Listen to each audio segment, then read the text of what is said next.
Yo, be back. Give me a second. I'm gonna crack open this sliding door.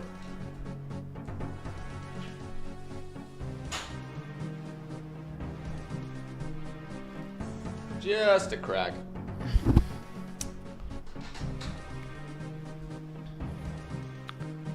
No! Don't fucking break the sword, you fucking idiot.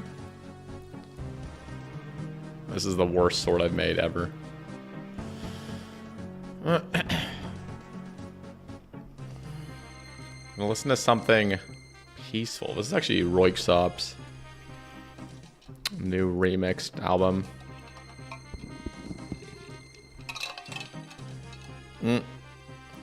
Right. Yeah, this is the worst sword I've ever made. Three fails. What up, Dino?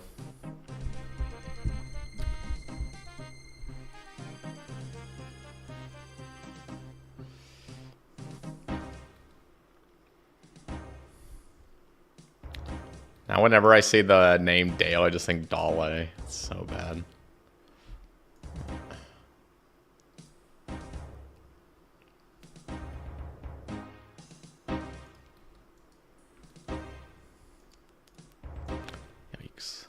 Okay, last sword for 84, or for 83. We're gonna hit 84.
Yo, what up, Day Day?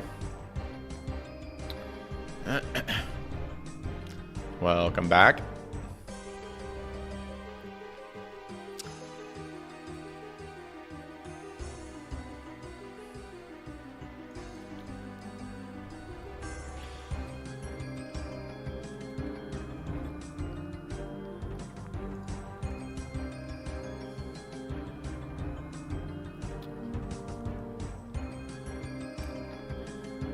Started raining on me. I didn't think it would actually rain today. The forecast a couple days ago said it was definitely going to rain today, and then I checked this morning and this afternoon, and it was like, nah, you're good, it's just cloudy. Nope, started raining on me.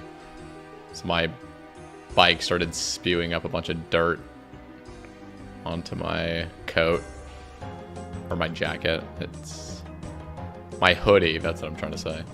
So my hoodie got all nasty, shoved in the wash. What up, Casey? What up, Planet Paul? This title. Yeah. Sometimes you just gotta say it as it is, you know?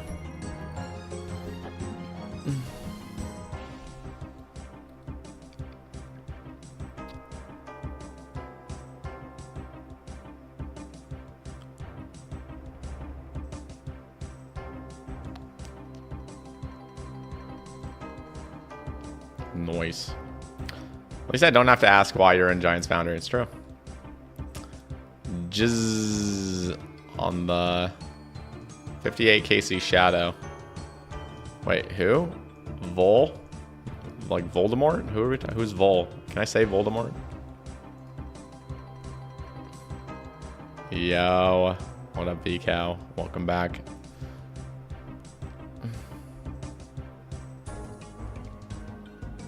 Oh, Volrath. Yeah, big GG to him.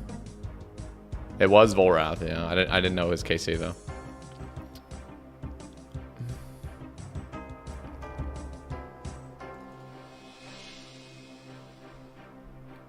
Okay.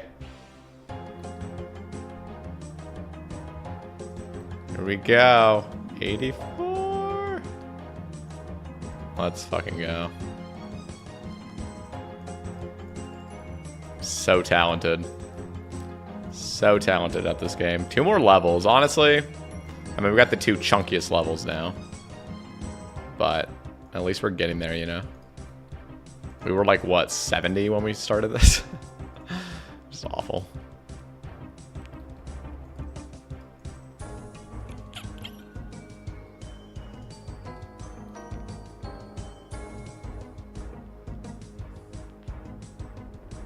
What up, boss? Yeah, I tried to just shove all the info into a title. Getting closer.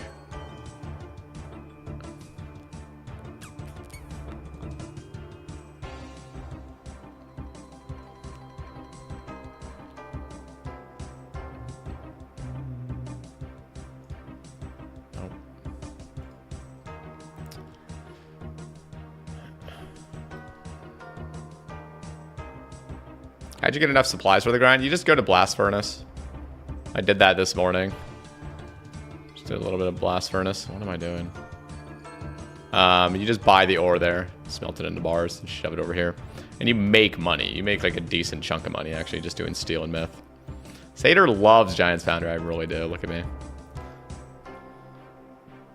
I love Sepulchre. And if I can get to Sepulchre and feel like I'm being efficient, somewhat, I'm willing to do whatever it takes.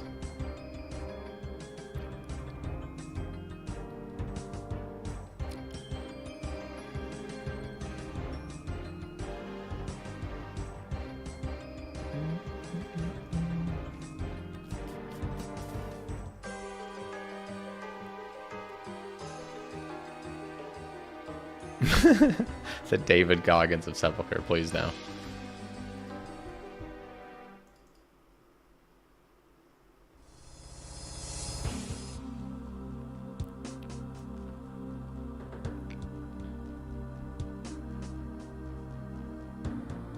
So excited. So excited to get out of here.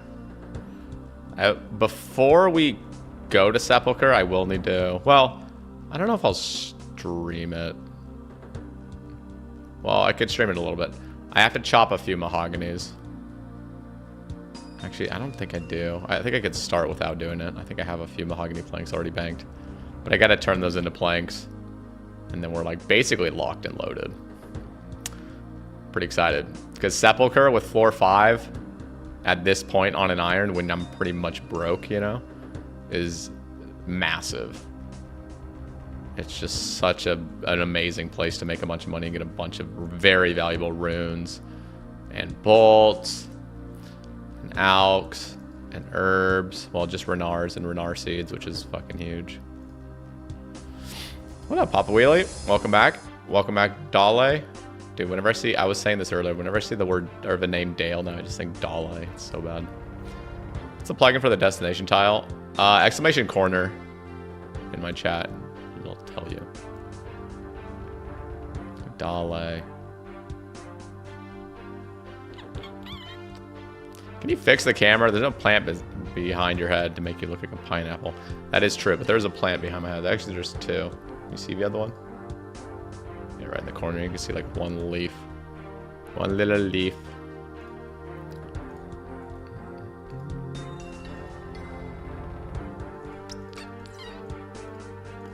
No, I can't move the camera back, okay? I'm not going to look like a pineapple anymore.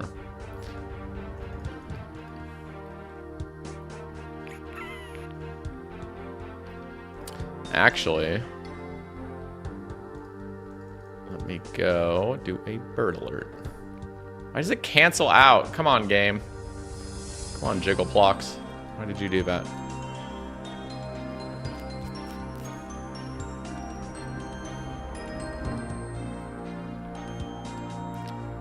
Love the title. Iron Life is all about resource funneling. It actually is. What up, Trevor? What we doing?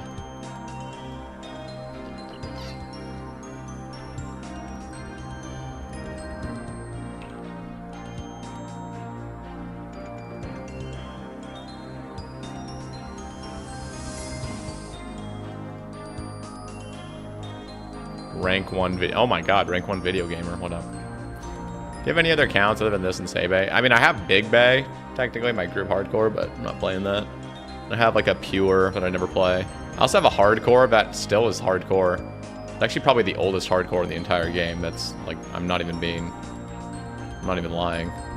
Might be. I made it like the very minute of release of hardcore. It's still hardcore. It's like 1800 total. But I don't play that either, but I have it. What up, Yan? Yeah, Mahog bridges. You can build those bridges to loot the chests. There's a few little places you build the bridges. But you can build different styles of bridges. But I'm going to try to build mahogany. But you're required to have runite nails for it. Thank you, Blade. Welcome.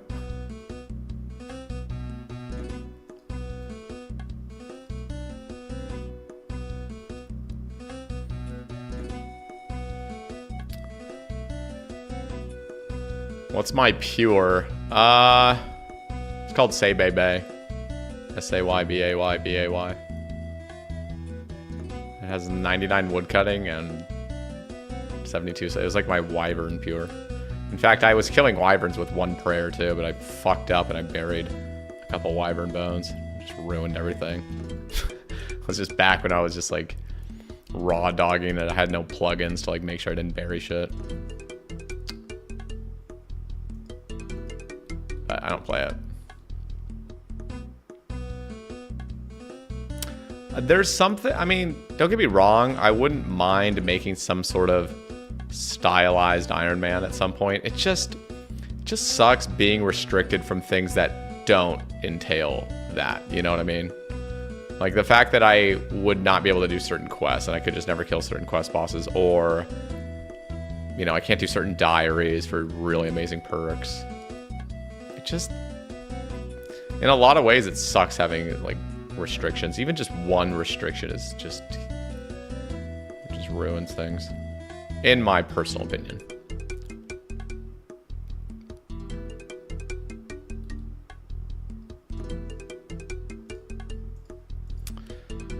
RS3 player that listens in every now and then to be informed about OSRs. Keep up the good work. Thank you, BladeCom. I need some GLs for ACB Sara help. You're gonna get one GL from me, GL King. Is Sep good for pet? I mean, I'm pretty sure Penguin's better, but I would never go to Penguin. I'm a Sep gamer.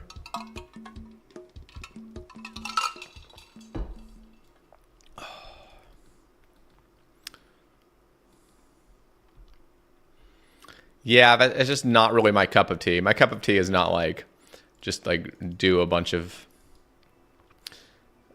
PVM, like, oh, let's get a Zuck helm, you know, like that's, don't get me wrong, like I did it on Cbow. I liked kind of the completionist aspect, but I think accounts, I don't know, I just am always sort of a player that just enjoys building a strong account in every aspect. And on this account, I'm doing it more in like a fun way. I'm not following any metas or anything. Oh yeah, Giant's Foundry is insane on a low iron. Did you ever go Trio Huey? Not yet. Haven't even touched it. I'm still 0 KC. Because I've just been working on other things. I do want to do it though, because I want to get those hides. I want to get the pet too. That pet is dope. Are you going to teach us Sep? Yes. I'm pretty good at Sep.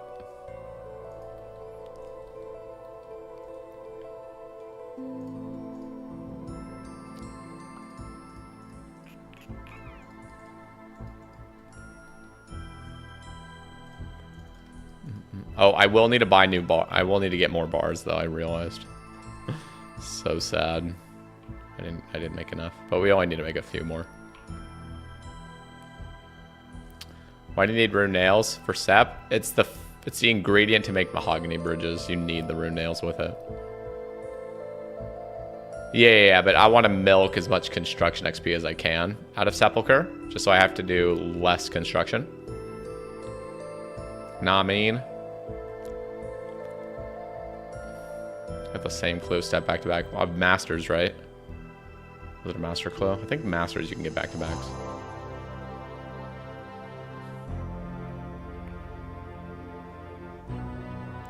Yeah, that was cool, fire. Which is cool.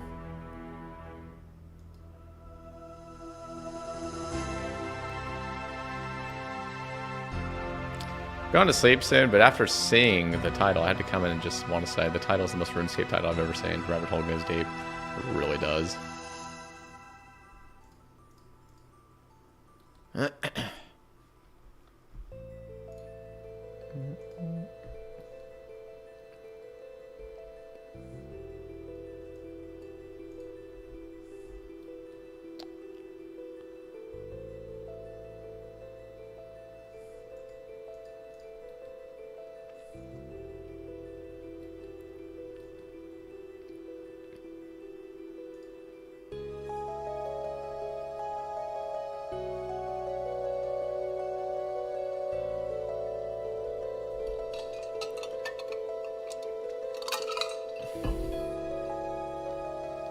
How big is Blood Moon set for that place?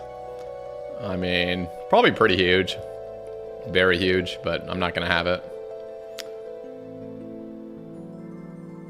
I'm raw dogging Huey.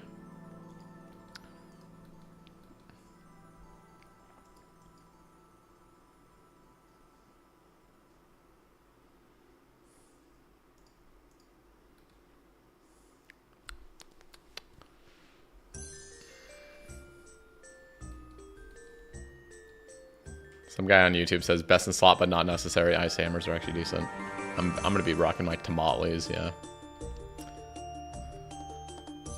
Yeah, masters. I'm pretty sure masters are like the only clues now that give back to back. I'm pretty sure. Which I never quite understood why they got rid of them from the other tiers. Back to back feels amazing. Like they like coded it. They like made additional code to make it so you don't get back to backs.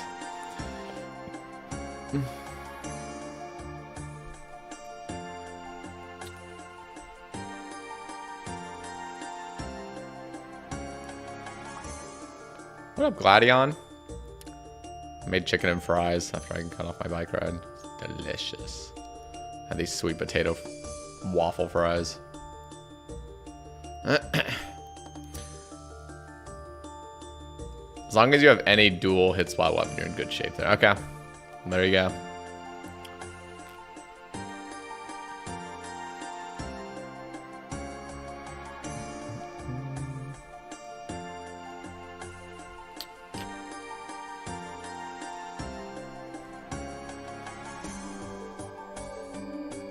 Oh, it needs to be crush. Can't be the slashies.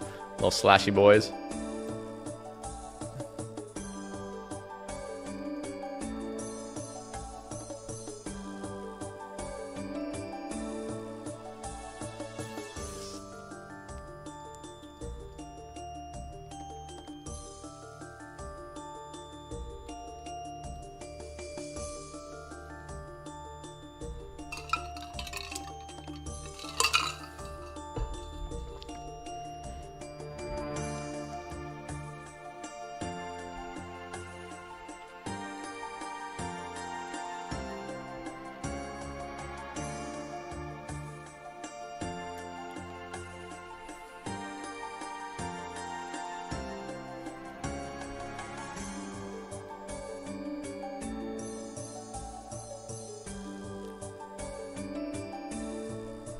Store a little bit more.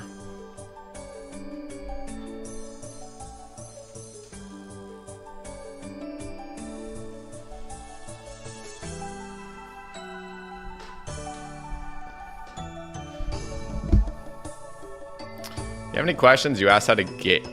Wait. You have any questions? You ask to gauge how endgame someone is? Oh, wait, I think I know what you're trying to say now. I was like, what am I reading? Like, how much does a super restorer cost or something? Oh, I mean, I've never just like quizzed somebody like, oh, let's see if you're a noob or not. Like, you a noob? Answer this question. I don't know. To be fair, prices, that would be like the last thing I'd ask, because I don't know the prices of things. ACB Inferno, we gotta do it, you know? We gotta do it, we gotta send it. It's gonna be tough, I've never done that. My stats are pretty garbage. But it'll be a challenge for me, I think it'll be good. Because I want to get an Infernal Cape before I start doing other things.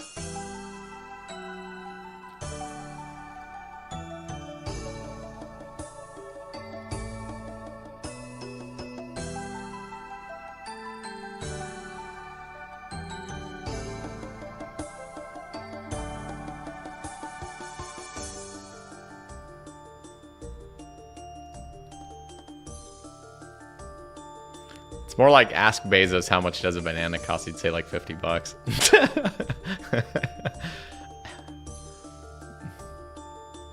Deadeye or Rigger? I'm gonna have a Deadeye. I'm not gonna do any chambers beforehand. And we already got Deadeye. I got lucky.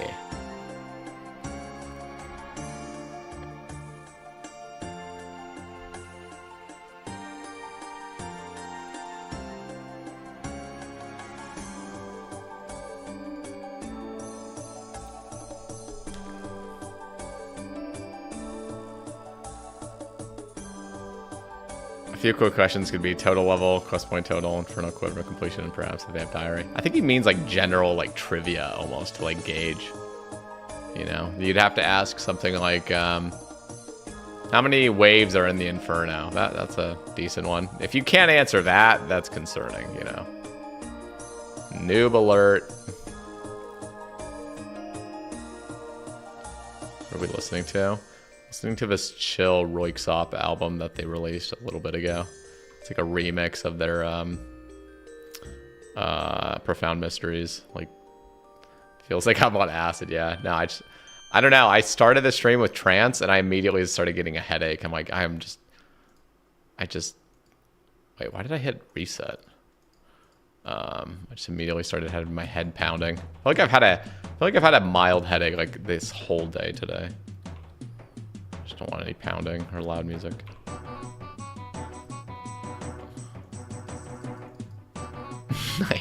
Nightmare.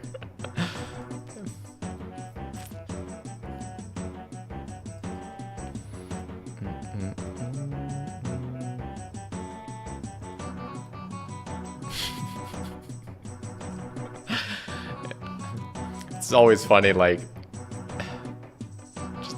how can you just spiral somebody that's tripping? Like what's the worst combination of words you could use to just throw them off?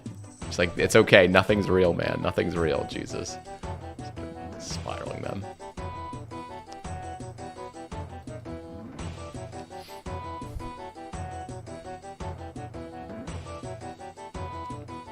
The cops are here. Jeez. Yeah, don't do that.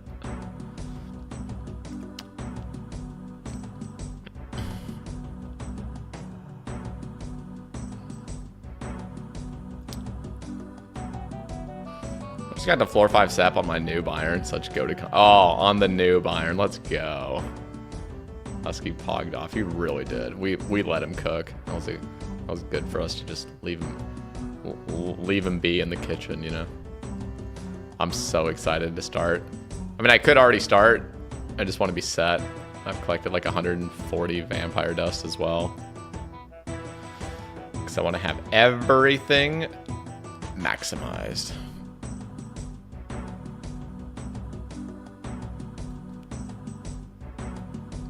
Oh, that is crazy, Trevor. I had a RuneScape dream the other night. That's not cooked. That's called normal. If you play enough RuneScape, you can have some RuneScape dreams.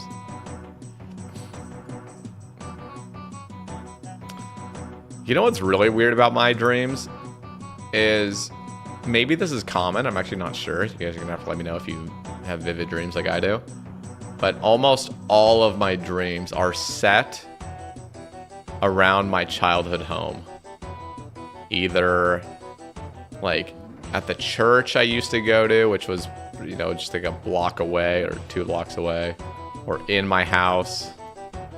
or out in the side yard, or it's, I don't know, it's just weird. It's like any like surrounding area around my home is where basically every fucking setting of my dream is. It's so weird. I always wonder if it's like trying to tell me something, you know? Probably not. Probably just like there's just so much like deep memories that were formed then. It's just weird that I don't have dreams like in my current locations, you know? Can't wait till Twitch can. They were trying to say TwitchCon. Twitch can split your OBS audio on your side so we can listen to our own music. Are you trying to say you hate this calm music with some random like radio voices? Are you saying you hate it? Just say you hate it. This music is good. Good. Just switching up the vibe today, guys.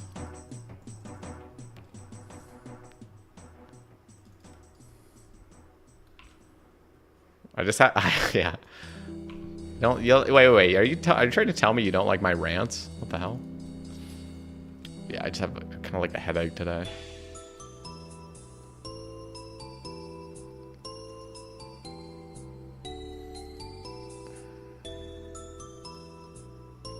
Should have hit it one more time. Rip.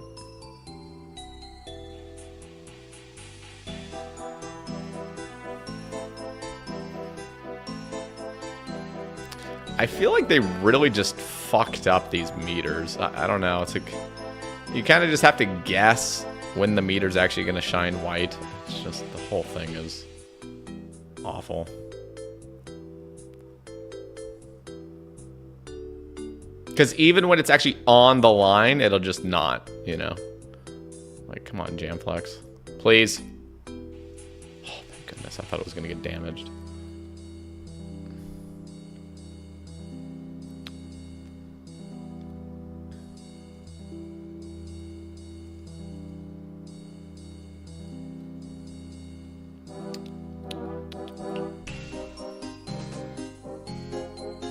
It'd almost be cool if you like got exactly on the line, you know, of the green, for example, you could do the full polishing in one turn. But no, always gotta heat it up. Damn it, Jamflex.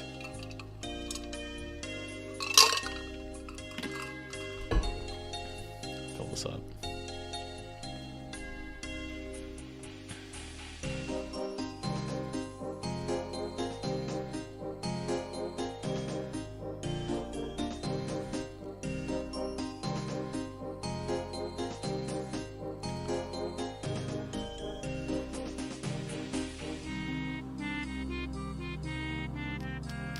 Stats are honestly coming along pretty nicely, though.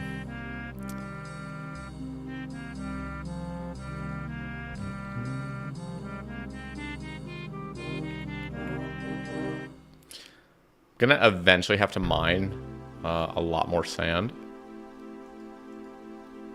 which is gonna suck. I gotta do it, but I kind of gotta earn. I gotta get more GP first, so Sepulchre will fund that, I guess. Higher hunter than my main iron. Dude, those hunter rumors went hard. And I always do my birdhouses.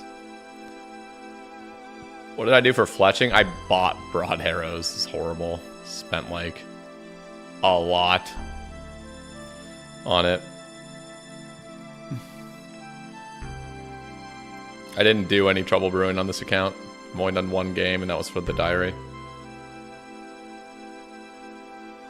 Love the OSR's music tracks that I've been playing. Nice. It's my custom OSRS music playlist that I made. Only the bangers. The Death Charge buff and Cosmic Catalyst stuff that might be coming with the almost crazy. The Death Charge buff is absolutely crazy. It's just making Arceus Spellbook even more insane. But again, like I said in my ramble, there needs to be that like how do I like rollover? Sort of like a rollover spell mechanic where you can click the spell. Like after you've clicked Death Charge, let's just say this is Death Charge. I click it. And it has a cooldown, of course. but you could already click it again right away. So as soon as those 60 seconds have passed, it registers that, oh, you tried to click this earlier as well, so we're going to instantly do it again. You know what I mean? So you can kind of like have like a rollover effect, or you've clicked. It's the same with like any spell. I mean, you click High Alchemy, you click the item. You don't have to fucking wait 5 ticks to just click the High Alchemy spell again. You know what I mean? You can just click it immediately, but you still have to wait the time. It's not like it's grayed out. Like, that's fucking obnoxious. So they need to fix that for Death Charge 100%.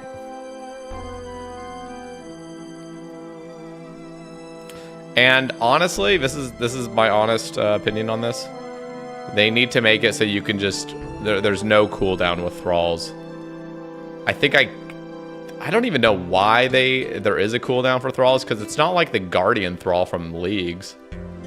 It's like when you miss summon a thrall, you have to fucking wait 10 seconds for no reason. You're just like, okay, this is the wrong thrall. Like, I'm sorry I misclicked. Can we move on? Can I just click the next one? You know what I mean? It costs 6 prayer anyway.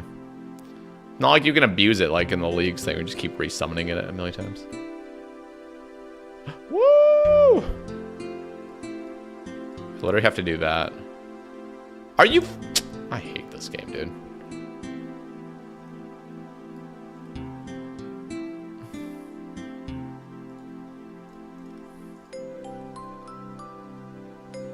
The worst. What would you say is your greatest gaming achievement moment? Could be OSRs related or any other games. Definitely not gonna be any other game. I mean, I definitely felt like a Giga Chad getting my Zuck helmet like 2 months after the release of it. That felt pretty poggers on an Ironman. Inferno felt insane. Obviously, that was a long time ago. Pulling a Cbow felt fucking unreal. Pulling an Inquisitor's Mace felt unreal. Pulling a crossbow felt unreal. I think what else?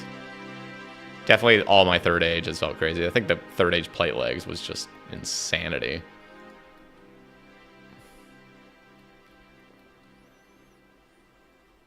You ran out of breath reading the title. In your head, too. You ran out of your mind breath. Imagine if this was like 50k an hour. Yeah, this would be bad. I mean, I'm already doing the pretty slow method. 14 by 14 steel myth is not that fast. The myth and Natty was definitely going crazier.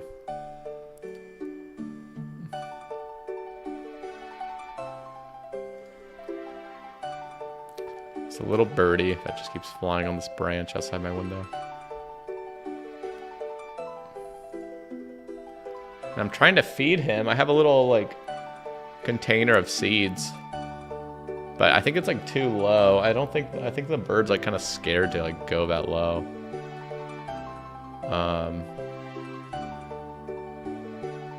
Yeah, I don't know. It's just not eating it.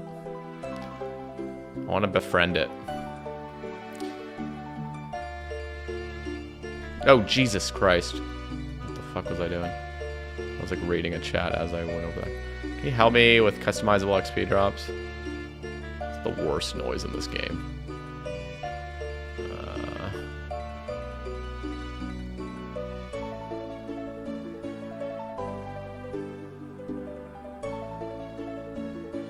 Oh, they overlap each other? Yeah, then you just have to set up my settings. So you gotta drop over to my Twitch stream, Pohaku, and type in !XP drops. Get my exact settings.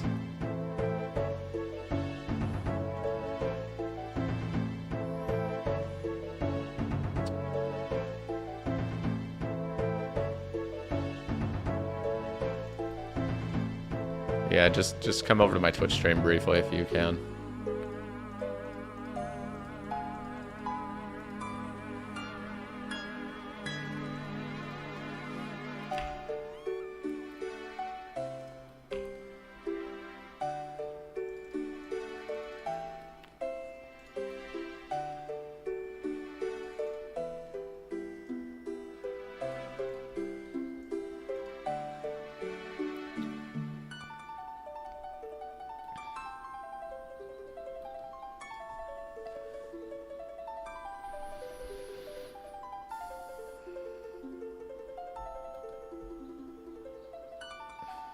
Also, one of the best parts about Sepulchre is it doesn't even, like, the XP per hour just does not mean anything. It's like literally the last thing you're focused on. It's the XP there. It's all about, like, the loots for me. And just the fun. And the clothes. It's the same thing with Hunter Rumors. I never think about XP there. It's just having fun. It's a good time.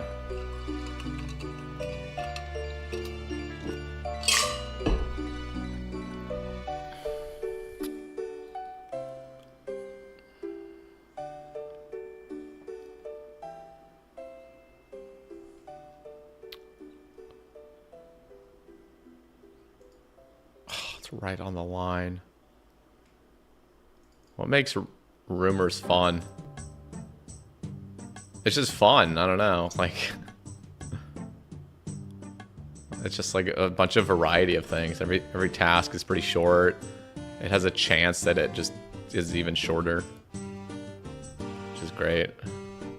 You get loot. You get prayer XP.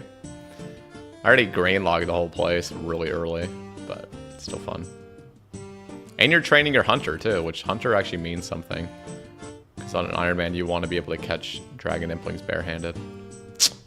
Fuck yourself, game. Oh my god. Just so awful. MSB kind of dead content if you can get a Sunlight Crossbow, but in a ladle. Yeah, except, I mean, Sunlight Hunter Crossbow, getting ammo genuinely takes time. Whereas Rune Arrows, I mean, I guess it also takes time, but not really. Just go to LMS for a few rounds. And then MSB as well. I mean, it's just like it's 50 ranged. So you can start using that 50 range and you can just literally do one hard clue and get it.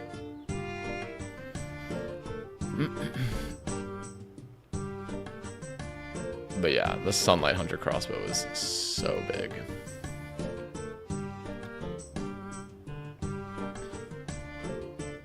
Yeah, I'm pretty sure Yama's a demon. Once you get into a groove, rumors are heaven, yeah. They're pretty chill. I'm considering changing my expert guy. I'm using Akko. He doesn't give Irby. So I think I'm going to switch to the other expert guy that does give Irby tasks, but I'm not going to do more Hunter Rumors until I'm 73. I have a bunch of stamps to use.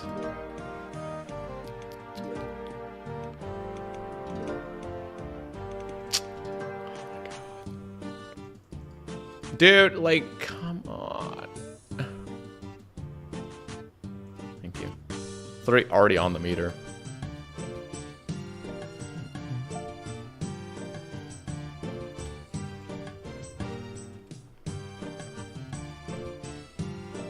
You need like a round up mechanic. When you're right on the meter at the end, just finish it. This giant's not even looking at the sword. You give him a pile of shit and he'll accept it.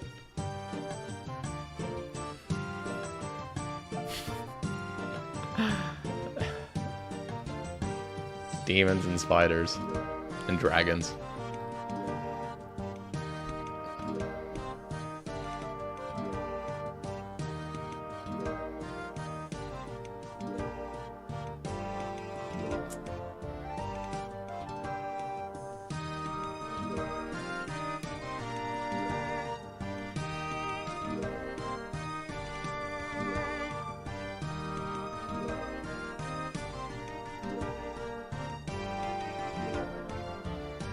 That would be pretty cool, red corner.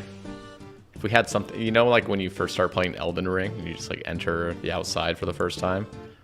There's that like guy on that knight on the horse.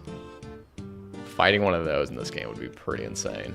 It'd be kind of weird seeing a oh wait, are there horses in this game anywhere? I'm pretty sure there are some horses in this game.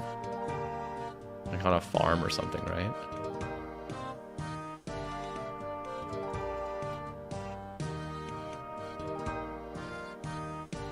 No, there aren't any horses in this game? Okay, I wasn't sure. I was thinking, okay, maybe Varlamore, there's some horses? I don't know. Horses are a meme. Oh, are they? Okay. I play much of Elden Ring. I really loved it. I'll be fully honest. I was actually enjoying myself, but I didn't know how to upgrade any of my weapons or do anything. I didn't understand what smithing stones were. I mean, even now, I still don't know fucking how to do anything because it's my first Dark Souls game that I was playing, and I just wanted to do it fully blind. So I think I got to, like, Stormvale Castle, and, like, dude, when you're using that shit weapon, you just there's too much of, like, a chunk of time where, like, I have, like, 2 potions and a shit sword, and I have to go through, like, a bunch of different fucking enemies, and it was near impossible for me to just beat that. And I genuinely did not know how to upgrade my weapons. I just could not figure it out on my own. And so I just, instead of, like, looking up anything on it, I just burnt out. I was like, I'm going back to RuneScape.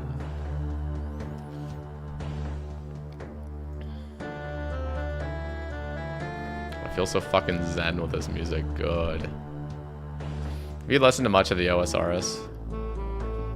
Much of the OSRS in-game music? Yeah. Yeah. I have. I even made a playlist of it. That's what YouTube's listening to.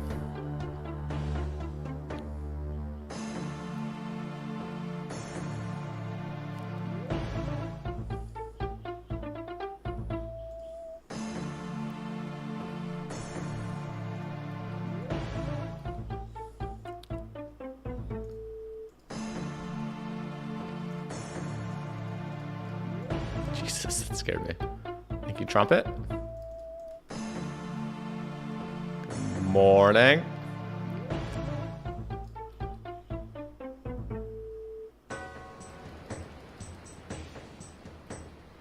This is actually a really beautiful album I'm listening to. This just came out, like, very end of 2024, I'm pretty sure. I'll link it to you guys. It's basically, if you've listened to Profound Mysteries 1, 2, and 3 by Royksop, this is like a whole remixed version of it. And it's like ambient noise, and it's pretty fucking cool. Especially if you've already listened to the other 3 albums a lot, which I have. Any OSRS song recommendation? Yeah, the best one is either Scape Cave or The Tower. Those are the 2 greatest tracks. Scape Cave is definitely the most... It's probably the most RuneScape. Like, it's definitely just got so much nostalgia appeal. But The Tower is beautiful.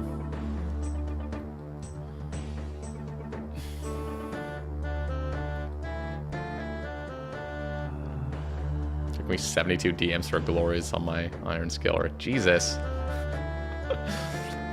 Just get the crafting. Look at that. I don't even have a glory yet. I'm literally 80 crafting. Like, that's how psychotic I am.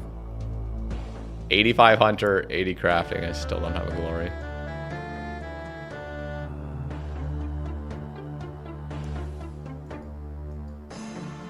Gonna make one.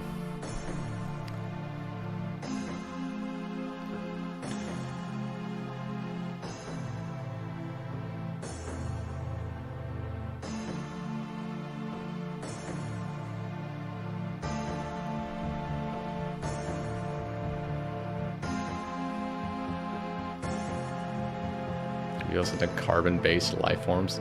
No. Or us? We're carbon-based life forms. Listen to myself.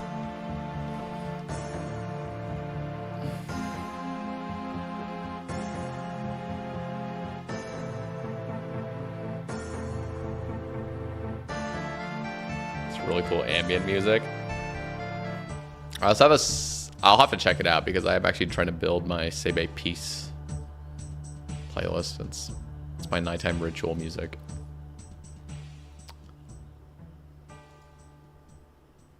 Look at where the arrow is. It's so aggravating.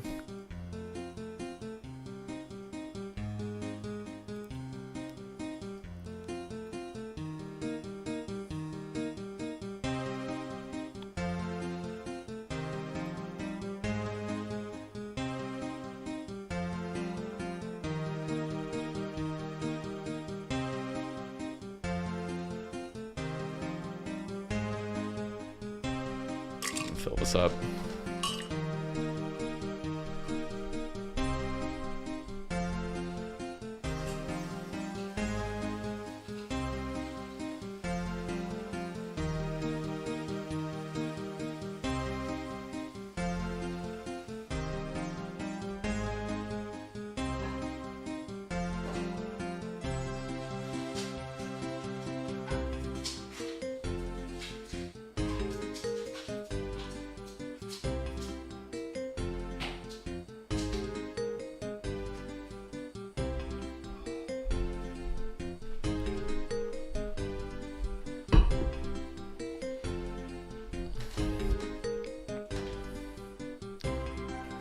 Oh yeah, Acid Soul.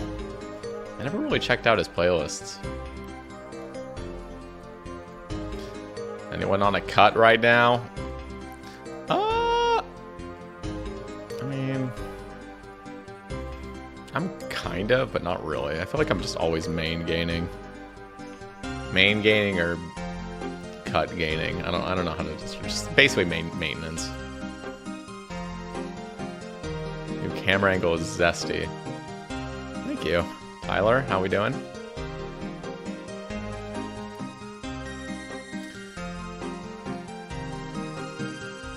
Whenever it gets nicer weather though, like I've actually had some pretty nice weather here. Whenever it gets to be like nice weather like this though, I do focus more on not eating pure shit.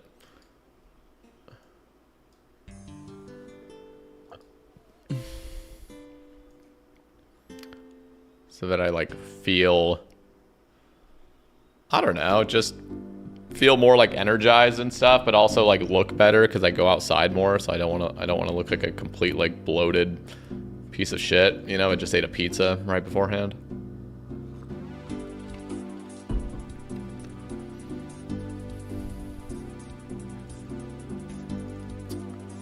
What is your current smithing level? 84 and a half.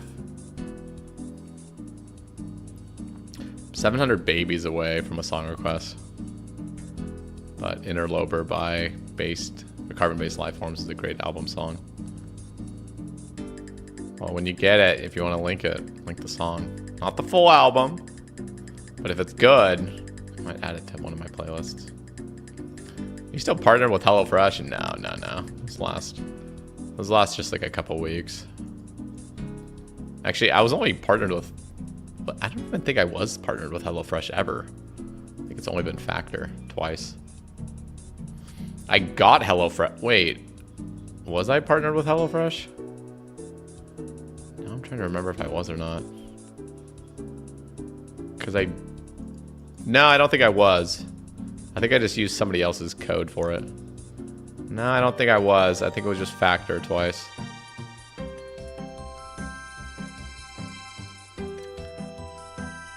Yeah, almost 1750. The 1750 world is gonna be nice. Not really, I never use them.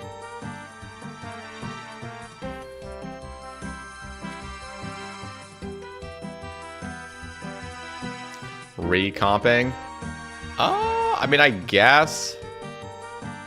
I don't know. I feel like just the way, I don't know. I'm like, all my fitness is just calisthenics and just basic fun cardio, like biking or walking. Occasionally running, but very rarely. I'm not a huge runner. So it's not like I ever have like huge goals. Like, oh, I want to like progressively overload to this point, and I'm like tracking everything I'm doing. I don't track shit. My workouts have just become more intense because like I realize like the way to grow with calisthenics is you have to, like at my point, I have to train to failure. So like if I'm doing a set of push-ups, I literally just will not stop until I can't do another one, which is not great advice for what the fuck am I doing? I'm just so confused right now. Thank you, Joey. Welcome in. But for me, it's like, yeah, I just have to do every set of things I do to failure to feel like I'm making like meaningful progress. But it's fun doing that. And a lot of the time, I don't even count the reps. I mean, I think naturally, like subconsciously, I'm like kind of counting them. But I don't even focus on that. I will just go as slow as I want with movements. And all it is like, okay, when can I not do another one? Like, that's literally it. And then I'll do a couple sets or 3 sets or something. It's nothing like insane. I have considered getting a weight vest. I just haven't yet. Because, I don't know. I feel like I'm going to buy it and then not use it. Just, I don't know. I feel like there's just other things I can focus on that will get me the results like a weighted vest would, like just changing up variations of things. But you're right, like a weighted vest definitely would just, I would see growth obviously faster.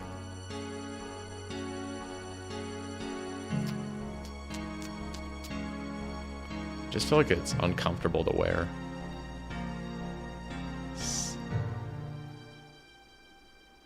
Yeah, Escape Cave. Escape Cave's insane. The tower, you gotta listen to the whole thing. It's just got a really nice, like... It's got a nice, like, cello little bit. And, like, trumpets. It's just very medieval. You can wear it on walks and runs. Yeah, I don't know why, but that feels like it's going to negatively... It's gonna almost make me not want to go on walks and runs.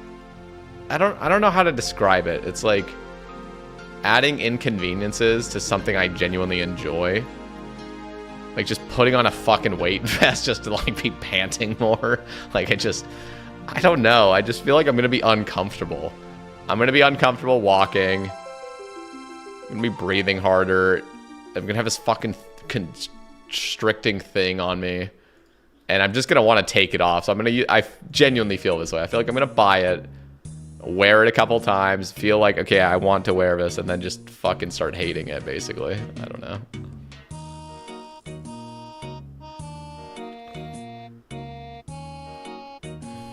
But I do understand, like, it's... Don't go there, go here. Already ruined the sword.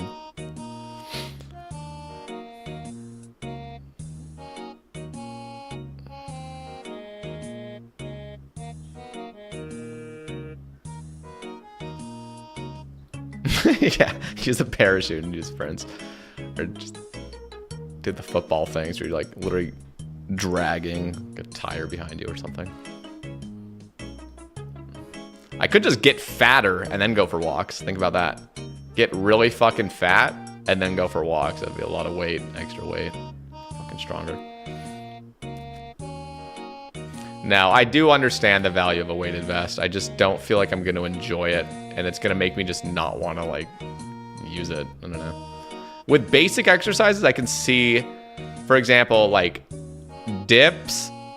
Dips would be amazing. Push-ups, that would be fine. Because it's like I'm wearing it for a minute, you know? A minute at a time. And then it's like a minute at a time. It's just, like, not a big deal. But going for a full-ass, like, hour walk with that thing, fuck no.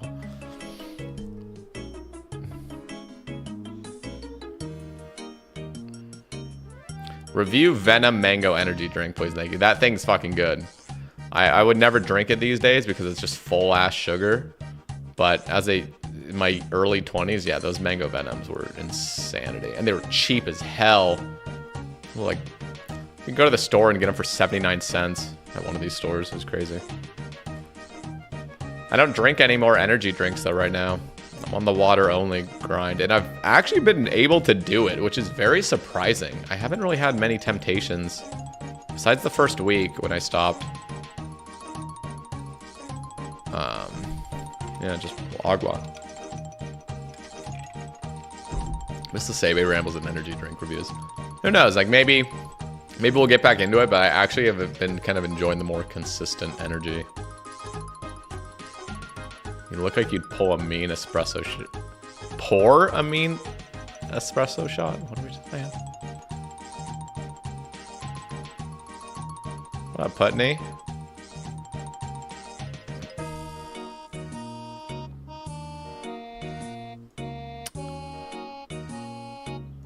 My cut is fueled by Diet Coke and Zins. Jeez. Yeah, I mean, I'm pretty sure nicotine is like an appetite suppressor, right?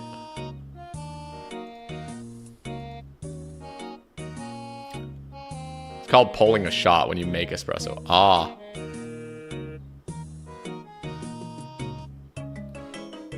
I didn't even know that.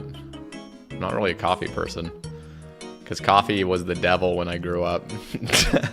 So I just never quite acquired the taste. I mean, don't get me wrong. I actually like coffee-flavored things. But it's not really the coffee. It's the sugar. You give me something sweet that has that coffee resemblance, I'm all about it. I love chocolate-covered espresso beans. Yeah, I grew up Mormon. I'm not Mormon anymore. You can't drink coffee in that religion. Well, you can. You just go to hell. Or, you know, or you get gaslit and be like, no, God loves you regardless. It's like, but don't drink it. You'll go to hell.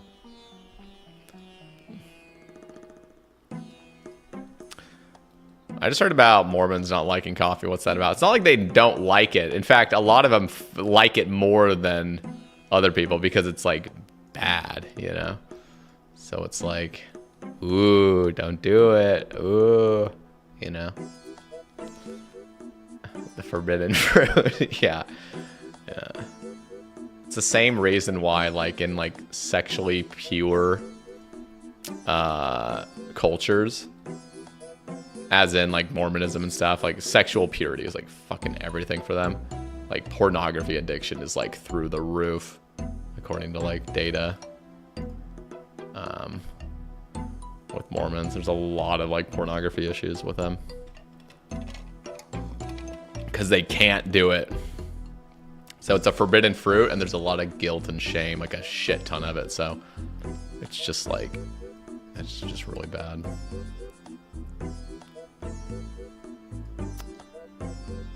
I love when you talk about this. What, Mormonism?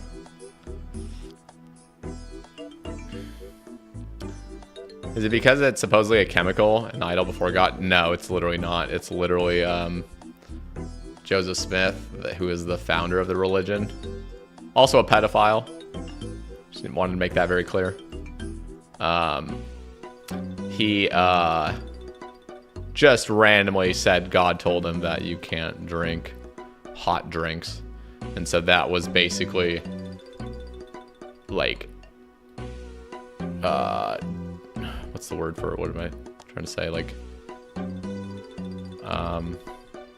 basically later they were like, yeah, those hot drinks mean coffee and tea. But then it wasn't actually coffee and tea, it was coffee and tea with caffeine in it. But you could still drink caffeine. The whole thing makes zero sense, basically, because Mormons all the time drink caffeine. And energy drinks and Coke and everything else. Some Mormons don't. Some will take it more seriously, but it's just like, okay, so you can drink decaf coffee, and you could drink tea without caffeine, but if it has the caffeine, you can't. It is so bizarre. I don't know. So there was a lot of weird things like that with the Mormonism that got me really confused. I think the thing that I thought about most, this is the really odd one, but they do this thing called baptisms for the dead. And I could not, for the life of me, figure out like how any of this shit worked.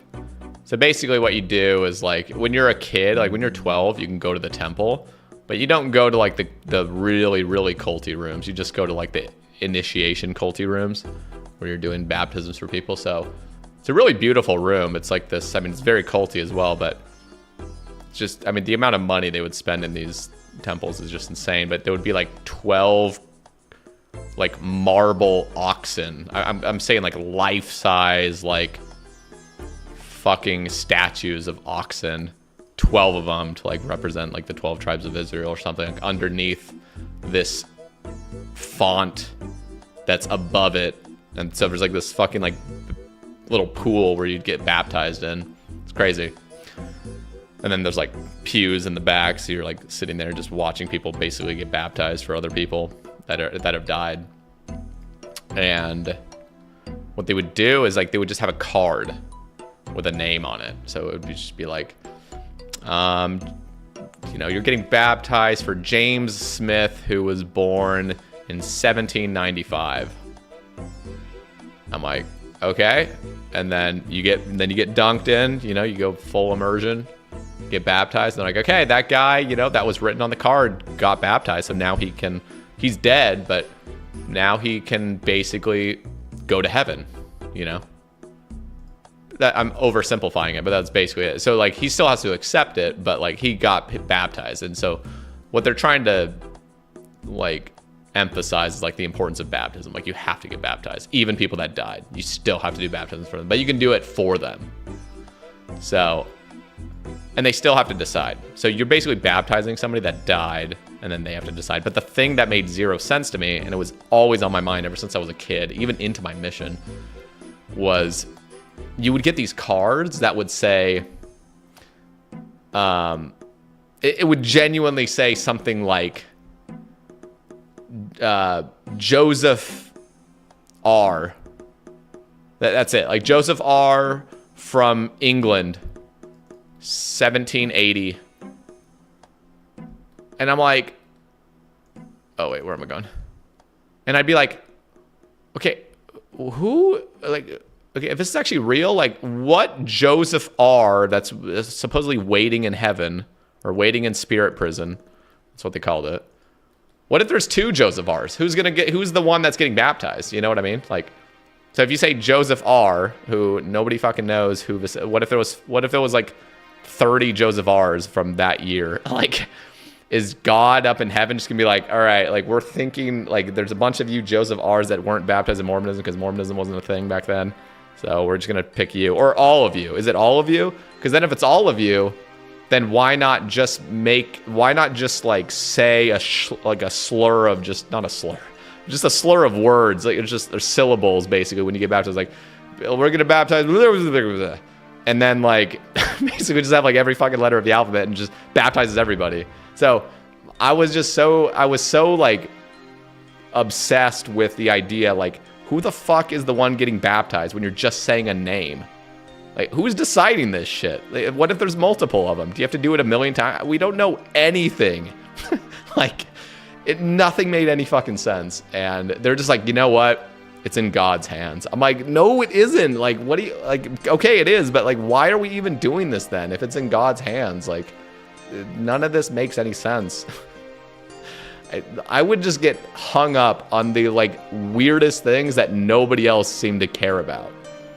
How dare you think literally, that's how I felt. I felt like I was genuinely sinning by just thinking of that. I swear to God, like I used to genuinely think like, ooh, like maybe I shouldn't be thinking about this. I feel like, you know, nobody else is thinking this logically. Maybe I should just let God deal with it. Like fucking A. But yeah, that was always something that was such a hang up for me. I'm like, how is this working? And how has nobody questioned any of this? Because you didn't want to drink the Kool-Aid. The thing is, I did drink the Kool-Aid. I already had like fucking, I was born into the Kool-Aid, you know? I am the packet of Kool-Aid. Just being like, just right when I'm born, I'm getting just fed this nonsense. But, so a lot of it, I definitely did drink the Kool-Aid. But that, I could not for the life of me understand what the hell was happening. Joseph R. stuck in spirit prison because of me. It was just very weird. It was, I just never quite understood how this is doing anything. Where did you go for your mission? Houston.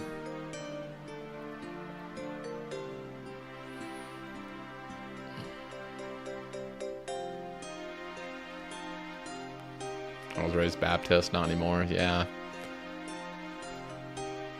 Just strange. Do Mormons consider themselves Christians? Yeah, and even more so now. They keep going down the more mainstream Christian path because they realize, like, for so long, Mormons really tried to, like, differentiate themselves. They would say all the time, like, we're a peculiar people. Like, we are, like, different. We stand out among everybody. They would still consider themselves Christian because they believed in Christ. But they would just say, like, well, we actually have the truth. Every other Christian, like, they kind of think they have, you know, all of Jesus, but they don't actually. Like, they need to eventually become Mormon. So when they die, they're going to realize they blundered, and then they'll become Mormon later. And if they don't, well, burn in hell.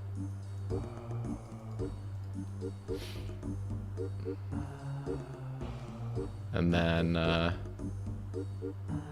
but yeah, nowadays, because mainstream Christianity is like so popular, and they are like, okay, you know what? Let's just go with the Christian bandwagon, especially because the internet exists. So if you look up something like Mormon, it's just like, you're gonna get so much shit. Like, you just look at a Google search on Mormonism, you're gonna see so much shit. And so basically, like, their whole, like, I'm pretty sure the website now used to be like LDS.org, which meant Latter-day Saint, or Church of Jesus Christ of Latter-day Saint, which was like the full church name. But now the church name is just, or the website name is just Church of Jesus Christ. It has nothing to do with Latter-day Saints. They keep like rebranding. In fact, the term Mormonism now, the new prophet of the Mormon Church, he's like against the word Mormon. He basically finds it to be a slur, basically. He's like, we're not calling ourselves Mormons anymore. We call ourselves Latter-day Saints, or members of the Church of Jesus Christ of Latter-day Saints. It's so weird. And so everyone still calls them Mormons, including Mormons. They call themselves Mormons, but the really good Mormons are like, no, we're not Mormons anymore. We can't call ourselves that because the leader said that we're not that anymore. Like rewriting history. There's a lot of actually rewriting history. And there's a lot of covering up history in Mormonism. Of course, they kind of have to, because the whole history's fucked up.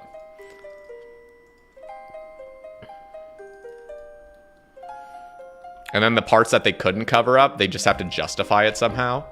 So, like, one of the worst justifications that I grew up, like, believing, because they fucking drilled it down our throats, was, so Joseph Smith, the founder of Mormonism, you know, he had like 35 wives, and, you know, a handful of them were underage, including 2 that were 14 years old. And what they would say is basically like, because that was like impossible to cover up. It was just too much light on the subject. Like, it was just fucking obvious he had a bunch of wives and some were underage. So he's a pedophile. And the justification that like the leaders came up with, that they would just feed to us, the sheep, basically, was like, oh yeah, it was just a different time period back then. Like, a lot of people slept with underage women or girls. Literally, they would like say that. It's like, yeah, it was commonplace back then. It was just way more commonplace back then. So it was just a different era, just things weren't the same. And we're like, oh yeah, okay. No, like we just like drank the Kool-Aid. We're like, yep, that makes sense. And then come to think of it, it's just like, what the fuck? What are you even saying? And he was marrying other people's wives too. He would say that God told me to marry your wife too. So there'd be a bunch of like people that like basically drank the Kool-Aid back in like 1830 or something. And these dudes that were already married were told by the guy, like, I need to marry your wife because God told me to. And they're like, all right, like, you know what? Because he would threaten them basically. It's like, if you don't, like, God's going to smite you, basically. And they believed it because they drank the Kool-Aid so hard. Really, really fucked up things that, again, just get covered up because, well, and then they'd always say, like, you know what? Like, all men are imperfect. Nobody was perfect except for Jesus. And I'm like, dude, this is not about being perfect. This is about being a fucking predator, narcissistic piece of shit. Like, what are you even saying? Like, this dude is a complete malignant narcissist that just is high on his own supply and just going around being a fucking lunatic.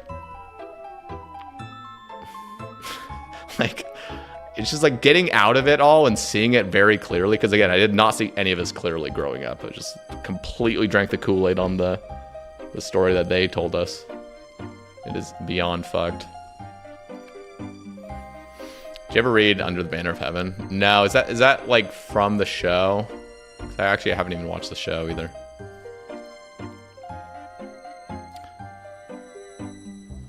And you see it like in the best part, or not the best part, what am I trying to say? Like, a very clear way to see it all is just look at any other religion too, or any other cult. Because when you get out of Mormonism, you think like you were the only one that was like harmed, or like, oh, maybe I was wrong, or, you know, whatever. And then you just look at the sheer number of cults and religions everywhere that do the exact same thing. Like, just look at Scientology. It's just like, dude, like, this is a very common tactic. It's power, it's sex, it's trying to be a fucking god, basically. So if you can convince people you're a god, you have power, and now you have women, and now you have money, and it's just, this is the fucking cycle of life with these primates that will convince you of anything.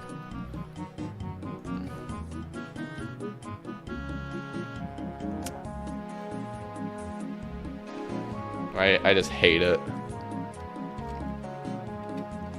So when you're in it, it's just, it's awful. You're so blinded. You're so blinded. And again, I don't like, I always need to make it clear, like, I don't hate Mormons. I don't hate people. I just hate these ideas that get spread. It's genuinely like a disease that's getting spread.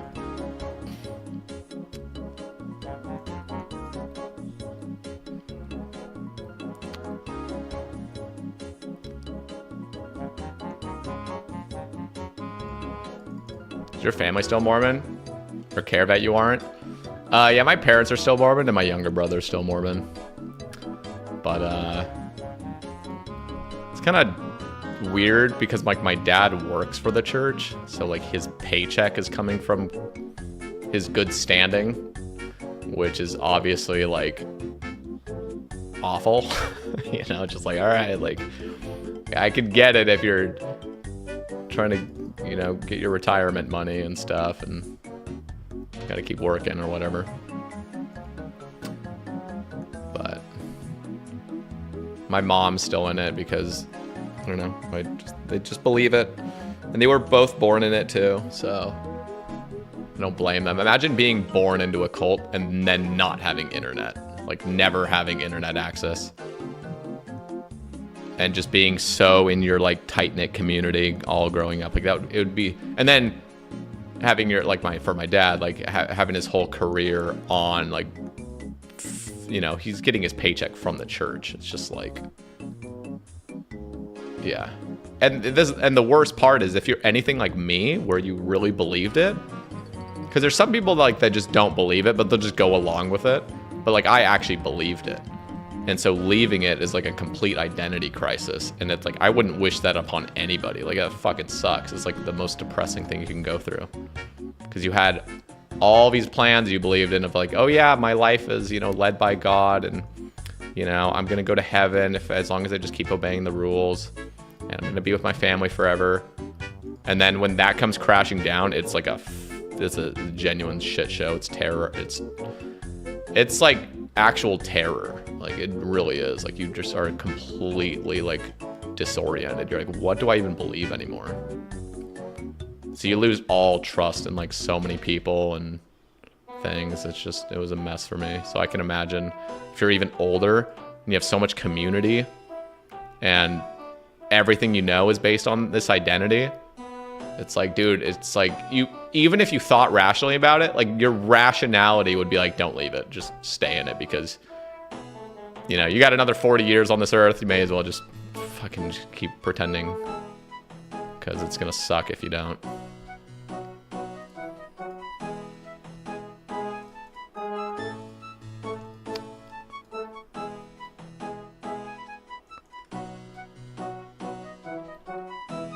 When did you realize you were being fooled?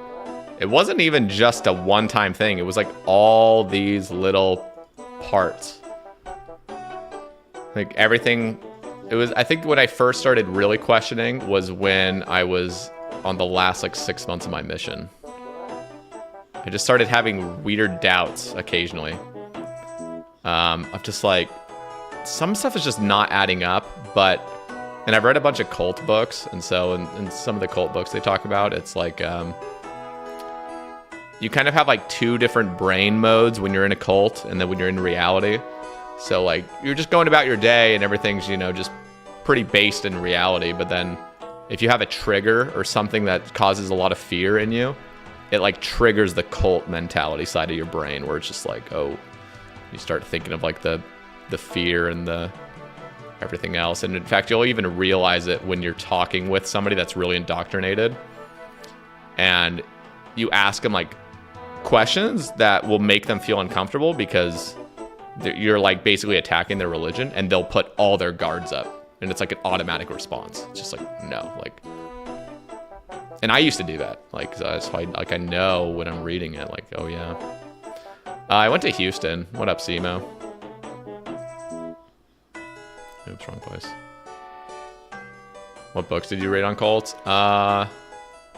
Lifting the Veil of Mormon Mind Control. That was probably the most... That was a really good one for Mormons in general. Or Mormonism in general. And then I read like all of Stephen A. Hassan's books. So...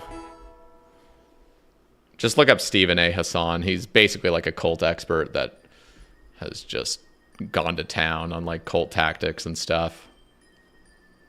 It's real. They're really fascinating, and they're very validating too, and cathartic if you were in a cult and then left, because it's like all the gaslighting that you experience, like you kind of like blame yourself for it, or like you feel like you're I don't know, like like it's all your fault kind of for how you perceived it, but like it's just very validating reading something like that. One of my best friends growing up went to South Africa for his mission and came back a completely different person. It was sad. Like, did he get like the full indoctrination? And now he's like, because that's part of the problem with Mormonism. It's like, yeah, you can be a good person and everything, and Mormons are generally really sweet. Like, my parents are really sweet. They're great. But when you're in it and you're deeply in it, like you start seeing other people as like others. Like really like others in like a really dark way. Again, it's like it depends on the person, obviously, but you basically just see everybody else as like, oh, don't be around them. They're worldly. Like they're not going to go to heaven with you. So you may as well just stay with like the pack, you know, stay with like the real believing Mormons, not these other like fake Christians or, you know, just any other people. And God forbid an atheist. Oh my God. Like those are the worst offenders. They're straight to hell, you know, just like so bad. He drank all the Kool-Aid. Oh, it's so sad. I know exactly like how you feel too, because I had a friend. He got called to Brazil, but he ended up spending his whole mission in my mission, and we were like best friends in high school. We were both Mormons, but we didn't really take it that seriously because we're just in high school, you know. And he and I were both in the same mission, and like I was more like disobedient, not like even disobedient. Like when I say disobedient, it means like not following every rule to the T. Like I was still a great missionary. Like I still like taught and, you know, went around preaching about Mormonism, but like this is what I mean by disobedient. I mean like on Halloween, basically you had the rule like no, you can't invite other missionaries over to your apartment. Don't do that. You know, go to sleep by 10:30 p.m. And anyway, so on like Halloween, the day where we're not supposed to go out and knock doors because they said, you know, you're going to get tempted or something like that by like these slutty girls, you know, that are going to be out in their cat costumes and stuff. So missionaries just stay indoors. That was actually it. It was just like stay indoors basically, Halloween. And we're like, all right. So we go back to our apartment, and this is it's funny detail, but this was when Little Caesars first released their pretzel crust pizza. This is like 2014. And we ordered 2 pretzel crust pizzas. And I had 2 other missionaries come over, and we just played poker and ate ice cream and pizza until like 1 a.m. And I got in trouble for it because one of the missionaries ratted us out. And that was like what I'm talking about, like disobedience. So this is not like doing anything actually bad. It's literally just fucking spending one evening like being a normal human where you're just hanging out and having fun and laughing and eating pizza and stuff. Did I get punished? The way you would get punished is through status. So once you get punished by like the mission president, it's like, okay, well, probably not going to give you any leadership roles. And I never cared about leadership, but other people cared about it. So if you were a missionary that didn't get to be like a zone leader at any point in your mission, they're like, you never became a zone leader. You don't seem that righteous, you know? Like, what did you do that made, like, you know, it's this constant thing where everybody's judging. Like, you're basically raised in this cult, and like everything's about judging silently too. So you judge yourself deeply, and you judge everybody else to a serious degree. And so everything is about judgment. So everything's status based. Everything's like, how high are you up on the ladder? How good do you look in front of everybody? It's so fucked, dude. And that's not that much different than just normal society either. There's always, like, we live in a status-based, like, society. Like, everything is based on status, but it's just really extreme in Mormonism. Tempted by the pretzel crust, yeah. Does soaking actually happen? It does. But I never knew anybody that did it. When do Mormons have fun? What was their fun? I mean, that was our fun. It's just, you know, just trying to find a way to... Well, are you saying in general or on a mission? Because on a mission, yeah, you're not really supposed to have fun. You're supposed to work. You're supposed to work for them, and you don't even get paid. In fact, you pay for it. You have to pay $10,000 to go on a mission. This $250 billion corporation can't even pay you to go out there, or just pay like for you to go out there.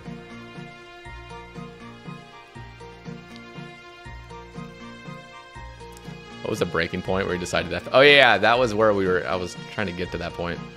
So I started having doubts on my mission a little bit, the last like 6 months especially. I started just thinking of certain things like, this isn't really adding up.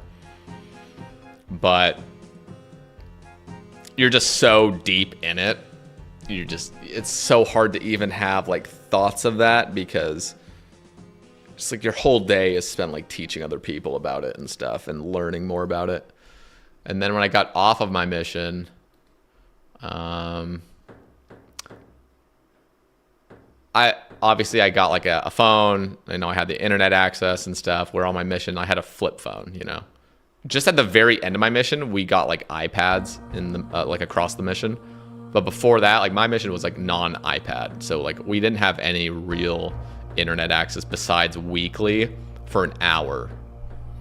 And we'd have to go to a public library to email like family. Damn it. Got the jingle.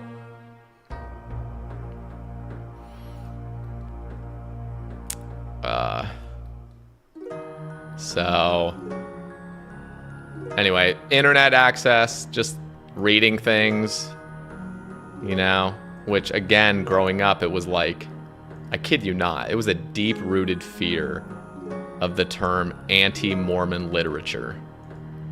Anti-Mormon literature was what the leaders of a church would say, like, it was one of like the devil's temptations, was like, you know, the devil will tempt you with women or money or drugs, but he'll also tempt you with anti-Mormon literature.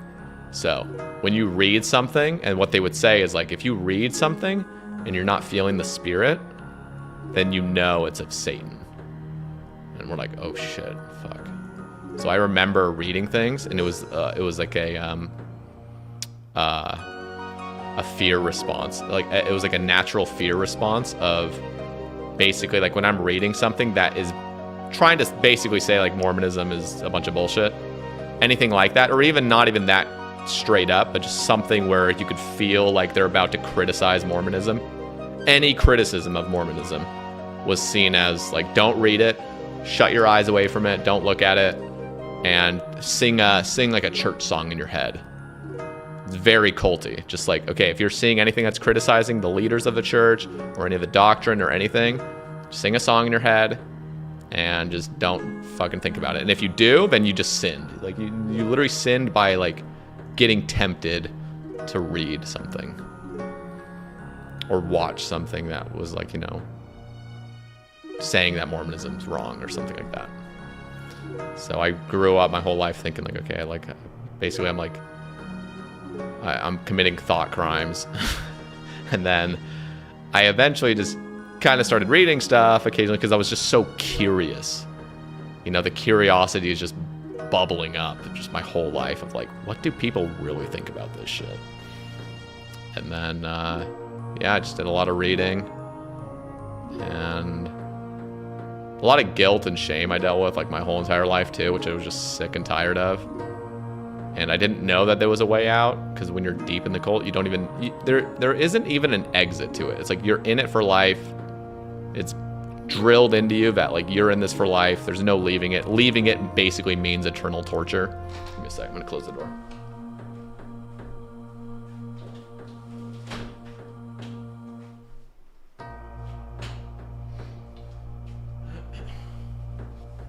And so you get gaslit when you actually do leave.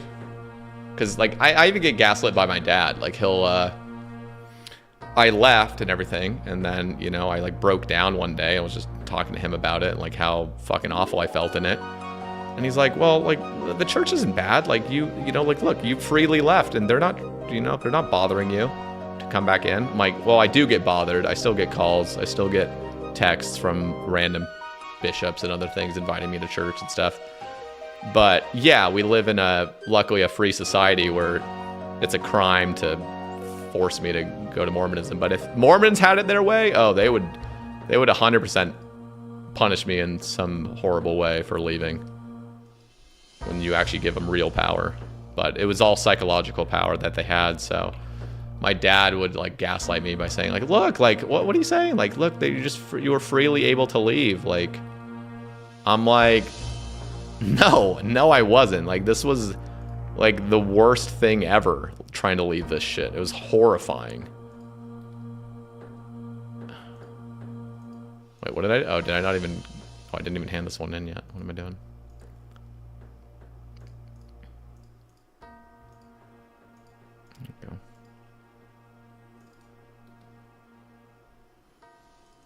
How did I tell my parents I was out? I think they kind of already were guessing I was kind of out because I just like stopped going to church. And then I started streaming. I like moved across the country and started streaming, and like they pretty much knew I was not going to church there either. And then my sister had already kind of left at that point, so they already were kind of like used to it. My first sibling left, my sister. And then I basically was living out with my older brother, and we were both still in it kind of, but just really lazy with it. But I started doing a lot of reading, and I convinced like my older brother. I didn't convince him. I just basically was just showing him a bunch of stuff like, hey, I don't think this shit's true anymore. And he's like, anyway, I gave him a bunch of material, and he like did his own deep dive and everything. And we both kind of left together. This is when I was like first streaming, like year one of me streaming. But yeah, and then I just got to the point where I felt confident enough with my decision that I would just tell my parents about it. Because my parents would always be like, oh, like my dad would call like, hey, are you going to church? Like, you know, like, are you meeting anybody from church? You know, he'd want me to like be dating like other Mormons and stuff. And I'm like, no, and I'm not planning on it. Like, I'm not going back to church. And he's like, and my dad's very non-confrontational. So it's just like kind of awkward. But it was just like a slow process of like, okay, they kind of just get, I'm out. What's the smithing level, and are you hyped for Sailing Alpha this month? I am hyped for it.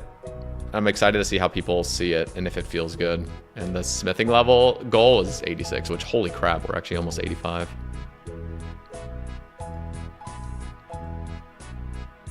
Like the Rick and Morty, you could have left at any time. Yeah, it's just not that simple.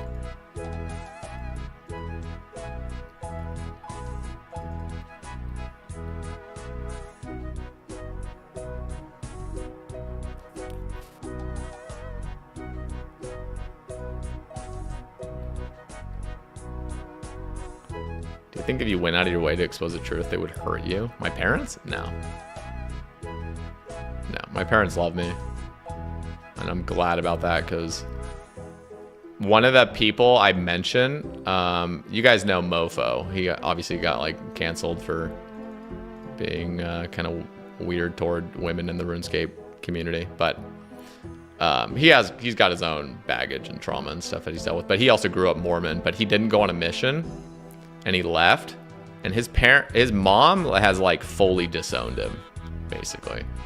Like his mom, what Mofo had told me was like his mom doesn't want anything to do with him unless he becomes a Mormon again. And like that is just awful. That would be like an awful circumstance to be in.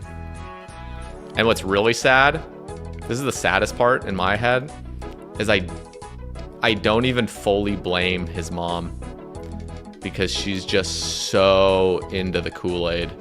She actually thinks, like, she genuinely wants what's best for her son. Like, that is the code she's running. So it's not like her code is like, I fucking hate you.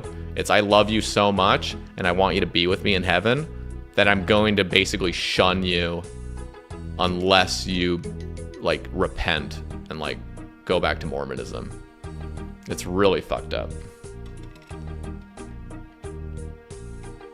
You're just running a really cursed software in your brain.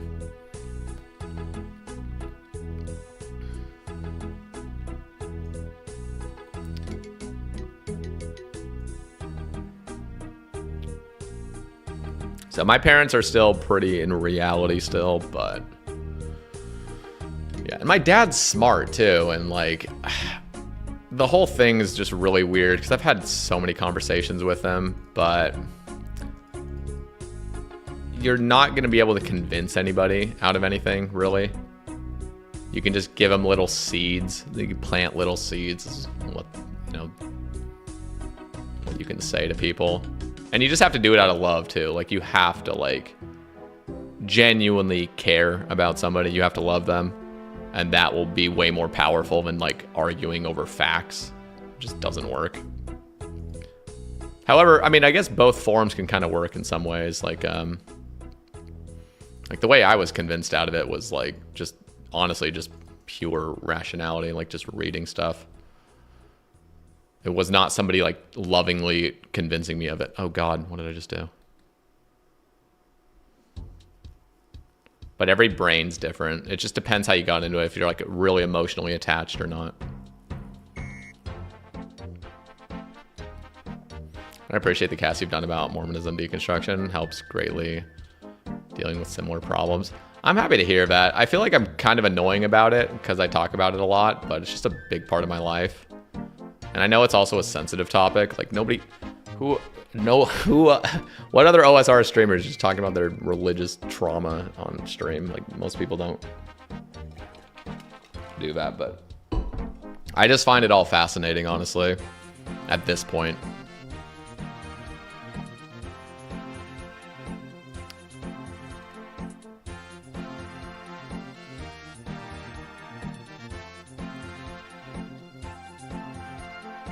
Yeah, my grandparents on my mom's side, well, my mom's mom, so my grandma on my mom's side, had 15 children. So my mom has like 15, actually 16 siblings because 2 were adopted. A couple have died, but so my mom's mom and my mom's dad, grandma and grandpa on my mom's side, have both died now, but they weren't born into the Mormon church, but they were converted into it when they were like first married. And then my grandma obviously took it really seriously and just had a bunch of kids because that was also like a Mormon thing to do, have big families. And then on my dad's side, they were born into it because my great grandma and grandpa were converted when they were like older.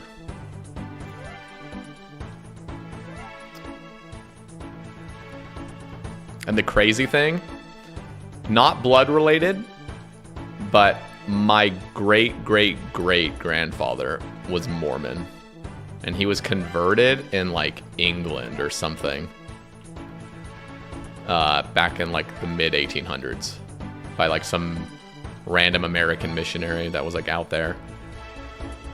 And so we have his like old journals of, I kid you not, it's like 1859 I'm reading. And it's just like, he's talking about like him going to church and stuff like that. And like he's having all his, you know, spiritual experiences and whatnot. And he's just, and the crazy thing is when you're reading his journal, he's also just like talking about his day to day.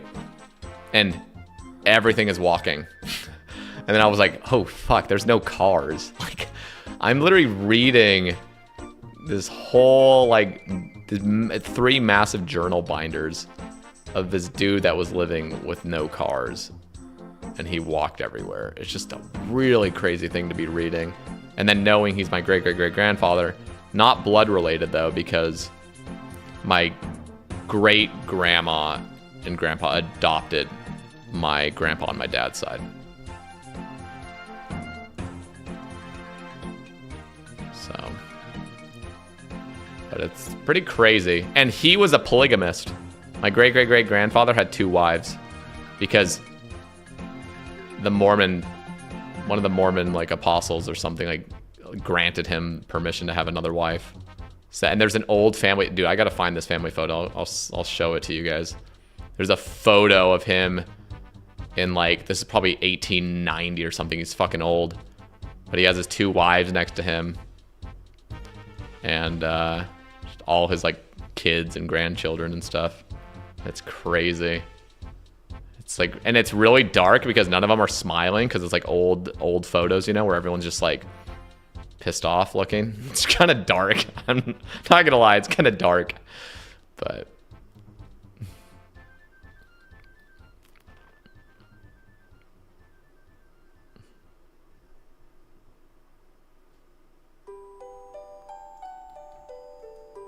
wait, where am I going? I thought the sword was over.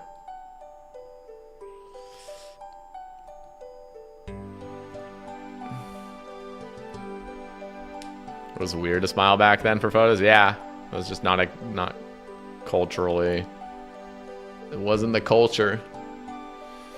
And on top of that, you had to smile for like 5 minutes if you wanted to, you know, because the pictures would take so long to take. Can you help us, slug? You still believe in God after leaving? Well, not the God of Abraham, that's for sure.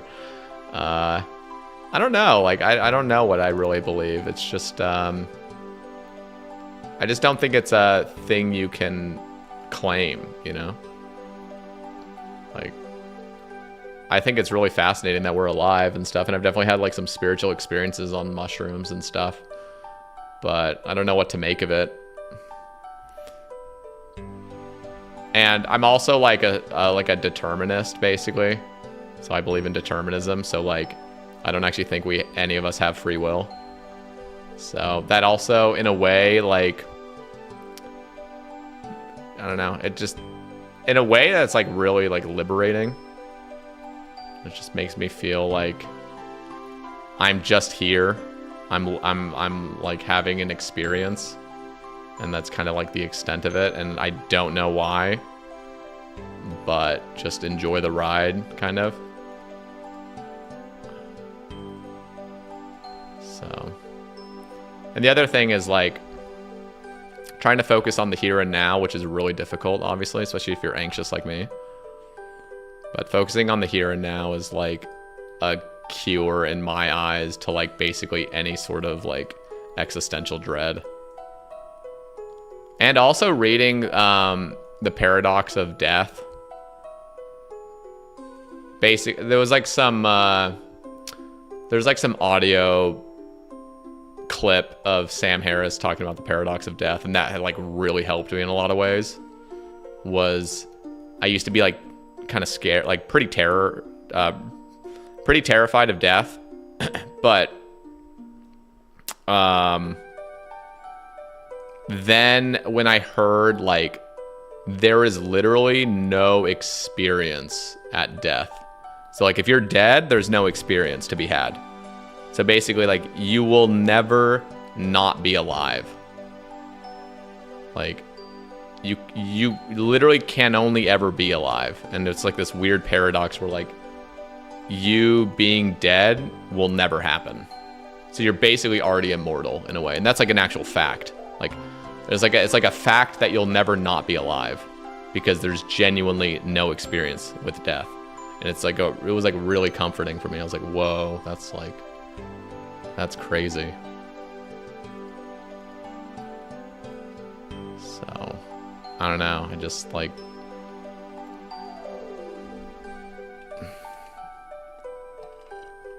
but everything's still a mystery, you know? I think that's also the beauty. Like, we don't know.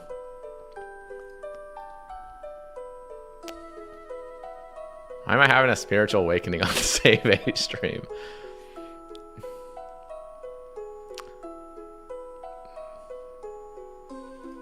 Yeah, it was a really deep like revelation for me, like listening to that and like really taking it in. Like I was like, whoa.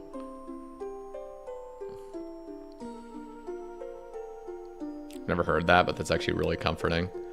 It is, because it's like you're kind of, it can be kind of bizarre as well, thinking like you're already immortal, like in a weird way.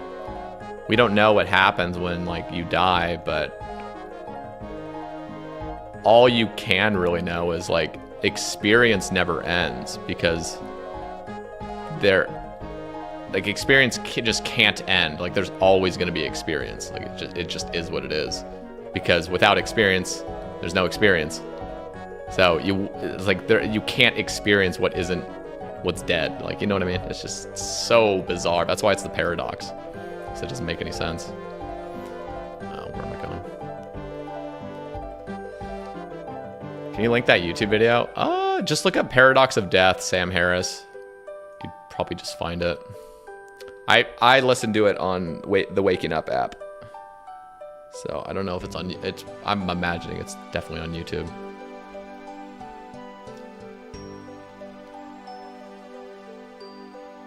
You heard of the egg theory?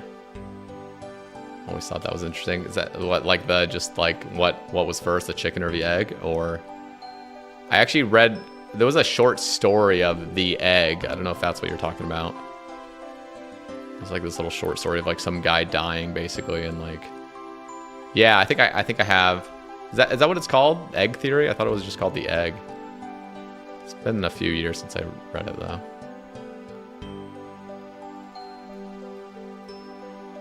"22 hours, 15 minutes left." Oh God.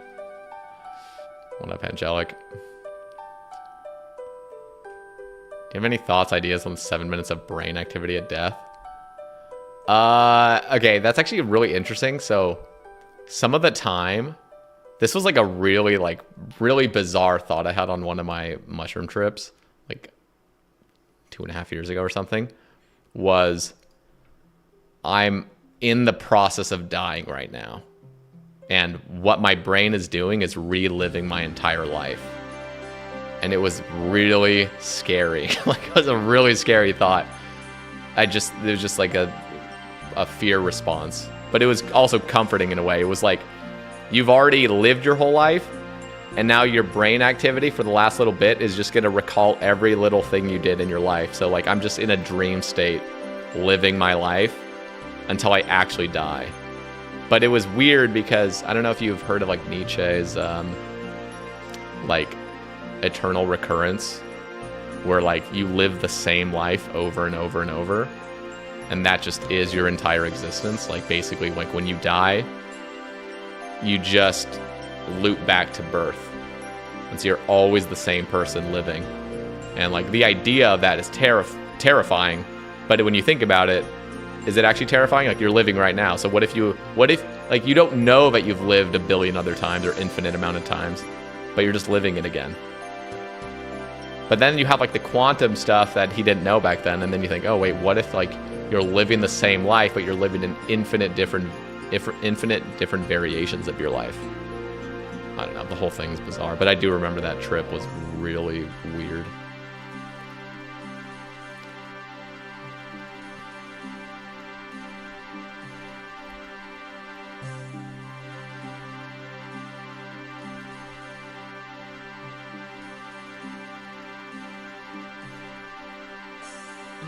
I mean, I'm pretty sure Christians, well, at least Mormonism, you know, this is this is something that's always interesting to me, because I think there's a lot of evidence now, or I don't know about evidence, but just a lot of theories that like mushrooms helped form Christianity.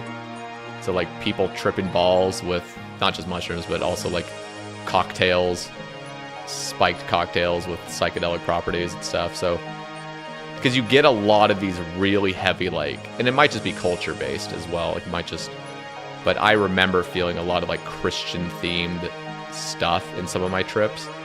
And one of them was like this idea that, you know, like the Jesus story, for example. This is, again, like, this is all just my own thoughts on this. So don't take this as anything like serious.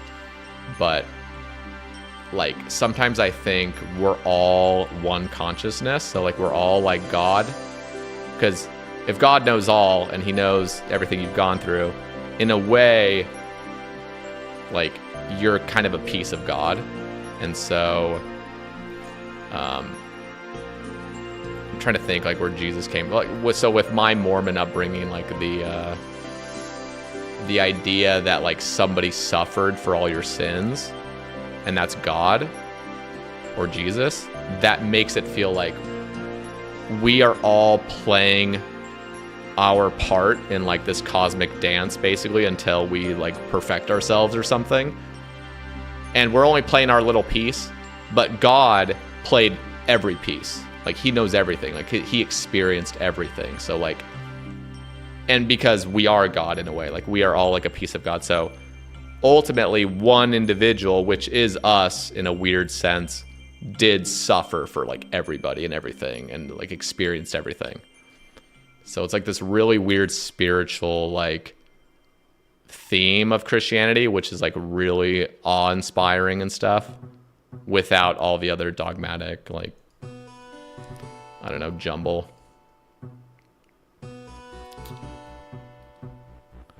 That's basically the egg theory. Yeah. So, again, I can't fully recall that story, but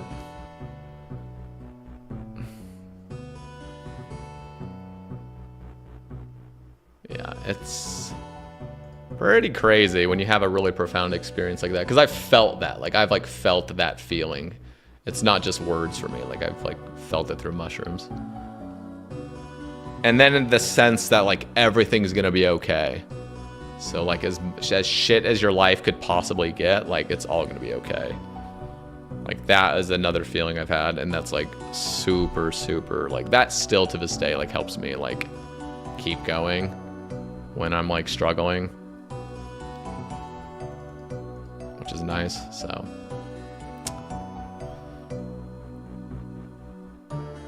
what up, Jesse? Thank you, man.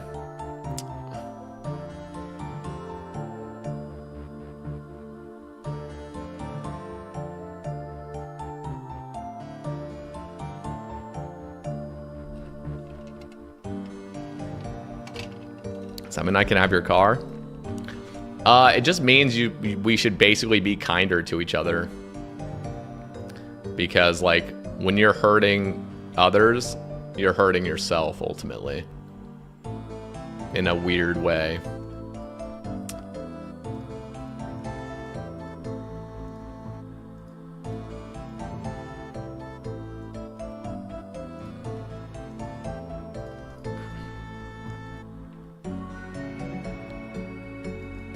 Christian friend says only X amount of people go into heaven. Yeah, that's some evil shit to teach, in my opinion.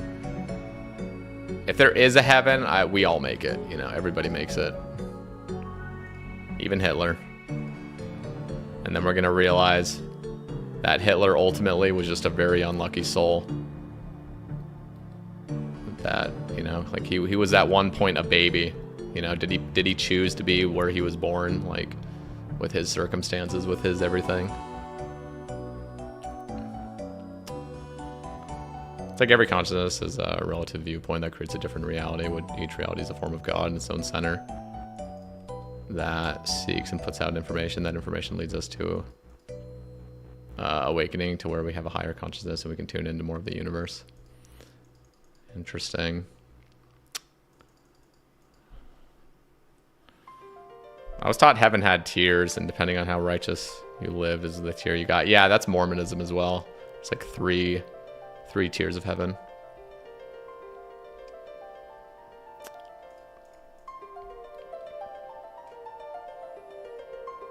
I'm pretty... Wait, is your friend Jehovah's Witness? Because Jehovah's Witnesses only believe, like... Pretty sure they believe 144,000 people will get into heaven. And then, this is a weird thought. I don't actually know if this is what they believe, but I heard that the other people just get a simulated version of heaven.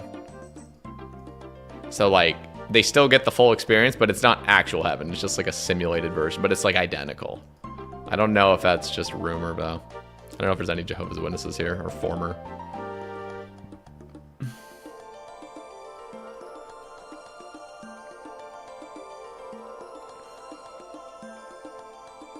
Yeah, the rest of you get private servers.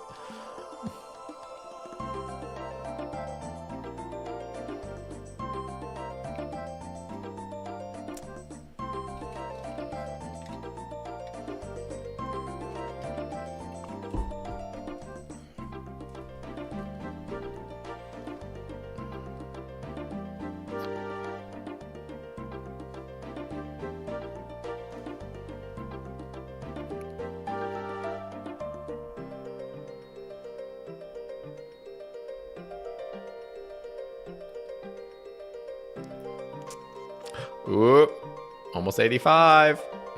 Are we gonna hit it before we actually claim the sword? No. Oh, wait, actually, I think we will.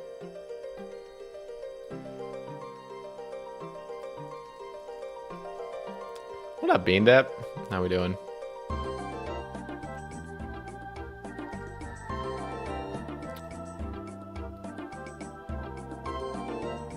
Love that kind of stuff. You're very well spoken in it. I am not well spoken in it. I don't think so, but thanks. Yeah, no, that's just part of having a lot of spare time and just deep diving into random philosophical books and stuff, and just having done a bunch of mushrooms. Kind of turned into that person.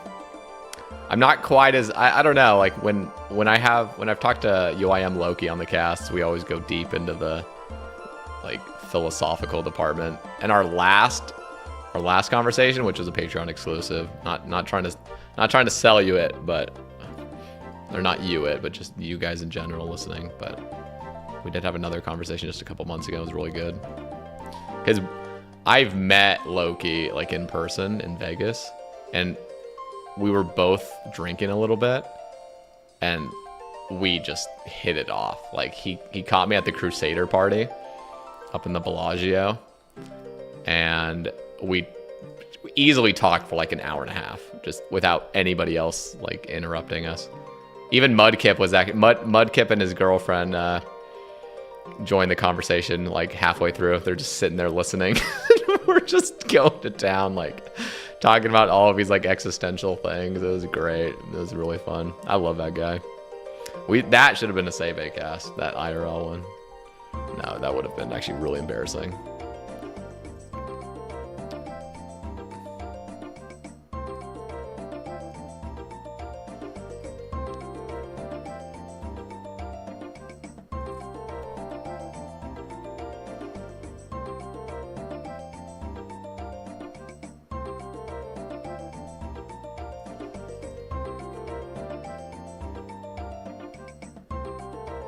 That's really interesting, Divine.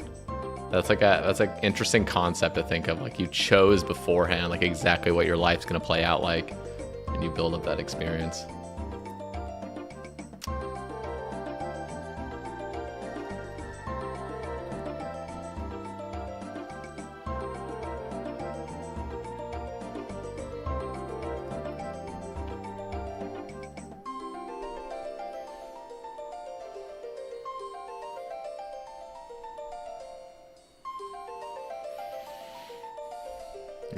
Yeah, I get it.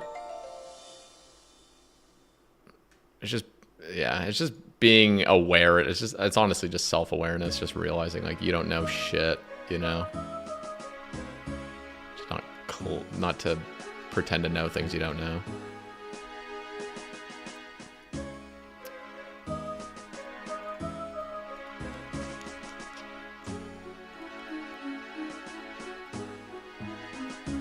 playing games right now. This music is perfect. I gotta lock in. Do you guys like this? This is a really amazing album by Royksop. I'll link it.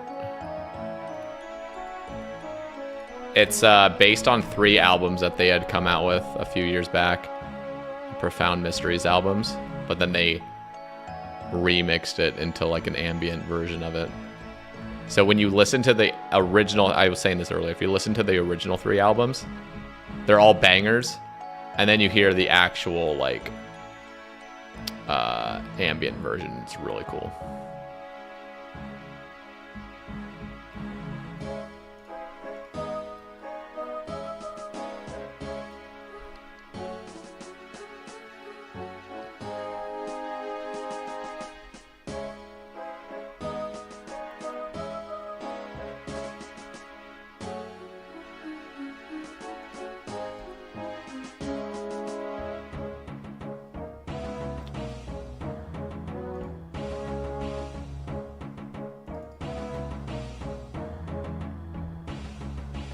Soul contracts, yeah.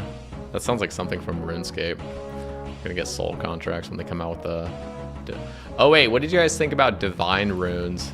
Somebody was saying they're gonna come out with cosmic soul runes. Then there was a Reddit suggestion saying name them divine runes. I don't know, I kind of actually just like cosmic soul runes, but maybe divine sounds cool too.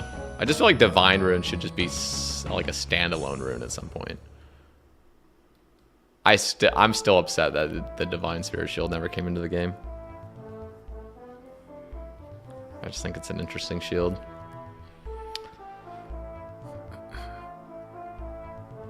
In fact, if it did drop, I would even suggest it get buffed. It get buffed to not drain as much prayer or something like that.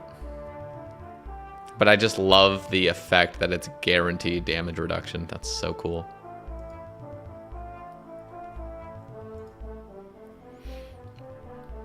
RuneScape's the real life, and the IRL problems that keep us from playing is the devil keeping us from our real life goals. Yeah. Just the heaviest copium. We'll take it though. Take what we can get. RS3, all of us shields are the same now. What? What do you mean? Is it just one shield, or they're all the same? They all look different but have the same effect. I love Say Stream. Good. What up, AFK?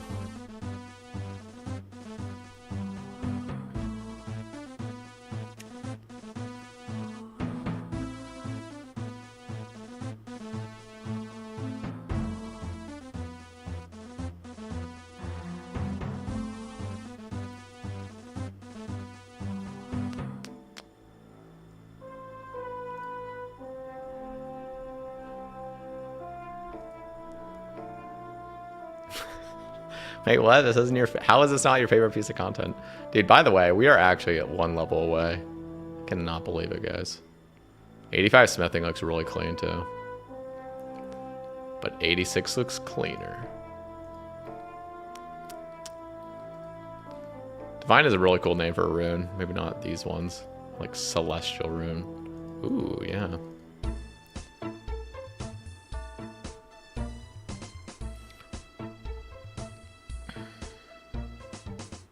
We need Galactic Rune.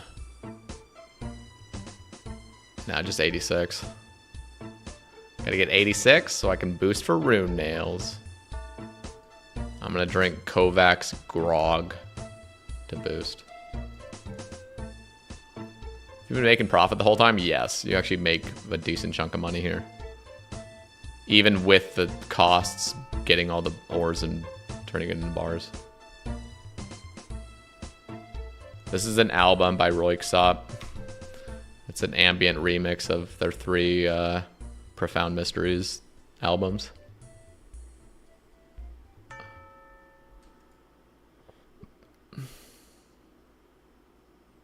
Woo! Jason! Dropping the 5 months.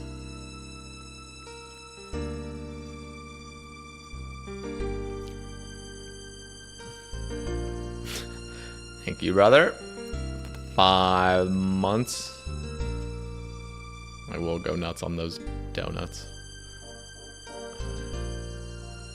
Dude, I don't know why, but like that churro I got from Taco Bell, that just, maybe I just had a bad one. I think I did, because that shit was so oily, like just soaked in oil. And I don't know, I haven't craved like anything, like I haven't craved like fried dough since. And I'm a donut kind of fan, you know. I like donuts and stuff like that and churros, but ever since I had that one, I'm just like, ugh, just not feeling it lately. You've been cooking with the streams and casts lately. I was, yeah, no, you guys would have been listening to the Mr. No Sleep cast, but we definitely had to reschedule that. So, but yeah, thank you. Yeah, I'm gonna be finally slowing down a little bit on the cast. Not slowing down, but just going back to like my regular tempo, trying to do like one a week. I feel like I had a good season, like a good pulse, just like a super like rapid pulse going on for the first couple months this year, but I'm gonna chill it back just a little bit. What's your method for getting the bars? If you go to my early morning stream today, I did 2 streams a day. It's just go to Blast Furnace and buy out the mithril and the iron and use a coal bag to buy out coal. And it's really cheap because the prices don't rise anymore, so you can just buy out the whole stocks and then hop worlds. And then you actually make money. Yeah, you're positive after you make the swords. You profit a decent amount. So you can just endlessly do it to 99. As soon as you have like your first 100k cash stack, you literally can just send 99 smithing. Just keep recycling the money and actually just end up profiting more and more and more.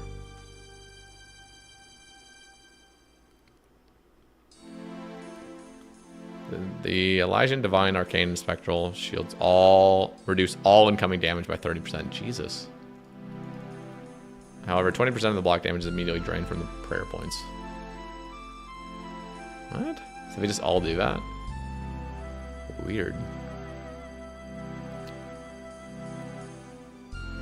And then they all have their separate stats on top of that? Huh. That is bizarre. I mean, I wouldn't be against having, like... I've made this suggestion multiple times, but allowing the Spectral to have damage, actual damage reduction against incoming mage attacks. You know? Like, I think that would be a really cool perk for a shield. To make it so just mage attacks incoming have guaranteed damage reduction. And...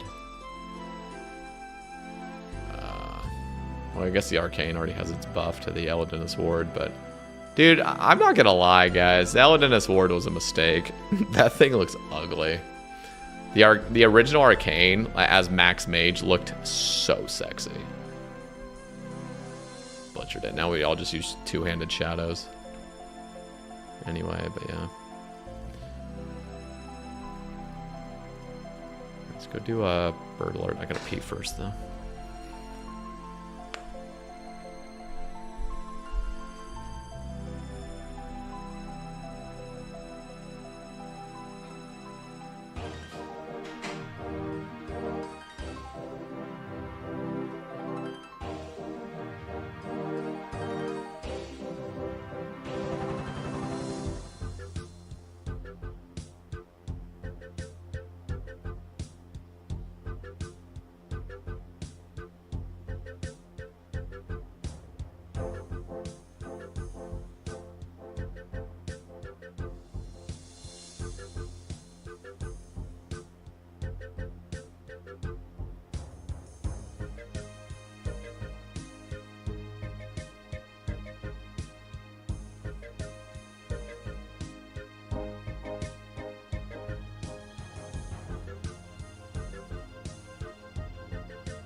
Thank you, Mira.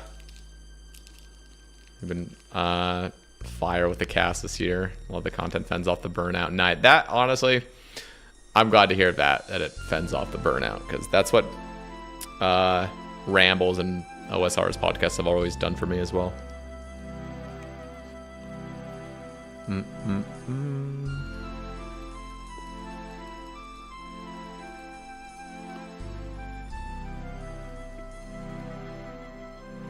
No, I didn't move places. I just moved around my furniture. Did a full deep clean of my living room and moved everything.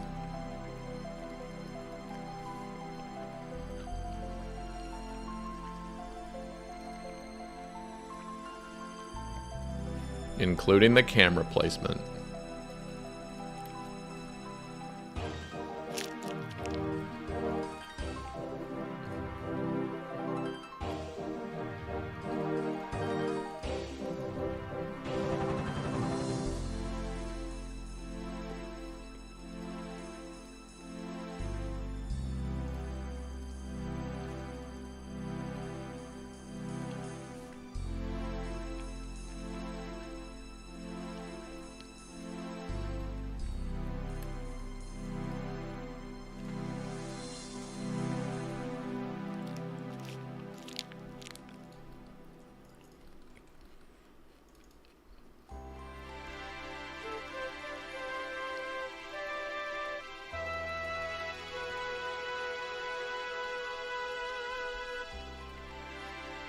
What even is my contract right now? Oh yeah, it's a palm tree.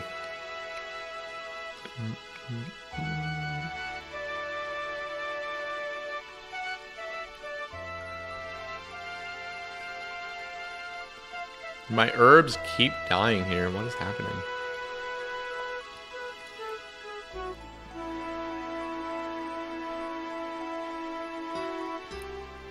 The Aventos.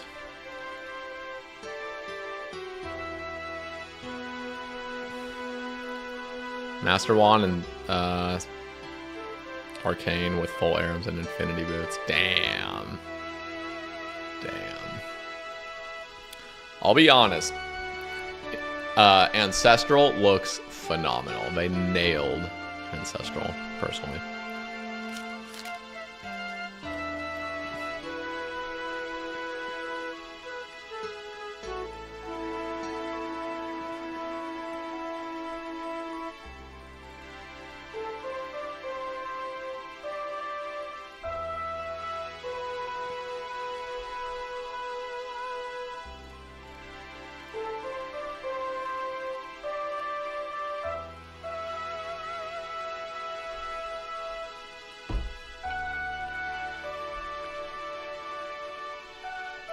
Feels like the ASMR chewing.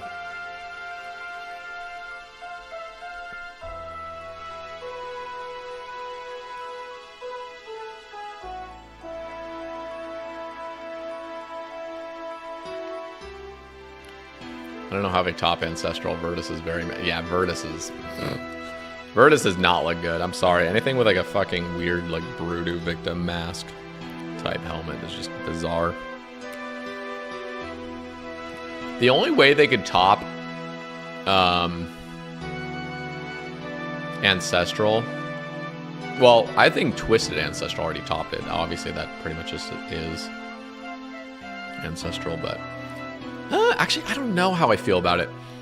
They both have its place. I think the only reason Twisted looked better on release, like when they first dropped Twisted, was just because it was newer. But I almost feel like if they had released the default Ancestral later, that would have looked really nice too. Like a more just smooth cream looking color. What do stream Twitch through? OBS? Yeah, OBS.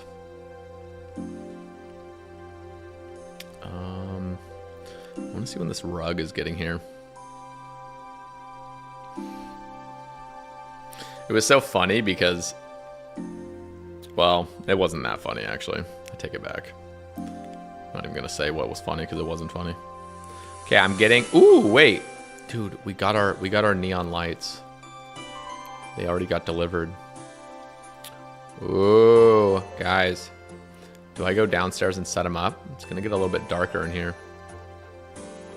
In a little bit, the sun's going down. I got these 4 black lights. They're really shitty. They're like these Amazon lights. I've had them before, and they all burnt out within like 5 months or something. They really suck. But they're super cheap, so like you can just replace them when they all burn out.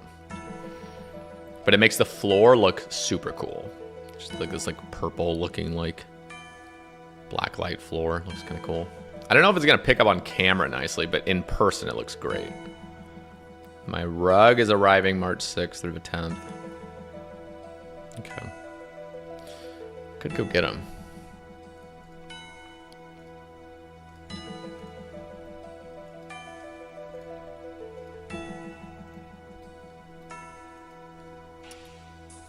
I'm going to start learning Insanity tonight. What? Honestly, do it.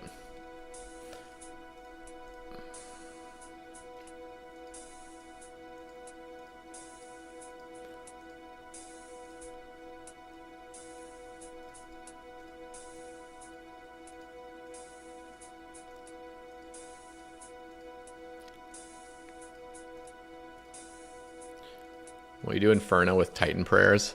Yes. Well, at least Deadeye, and I already got Deadeye. I did literally 1 night of duos with a skilled girl. She carried my ass. I got Deadeye at like 30 or something. Wait, what am I doing? I need to put him in. I need to put him in here. Move! Jesus.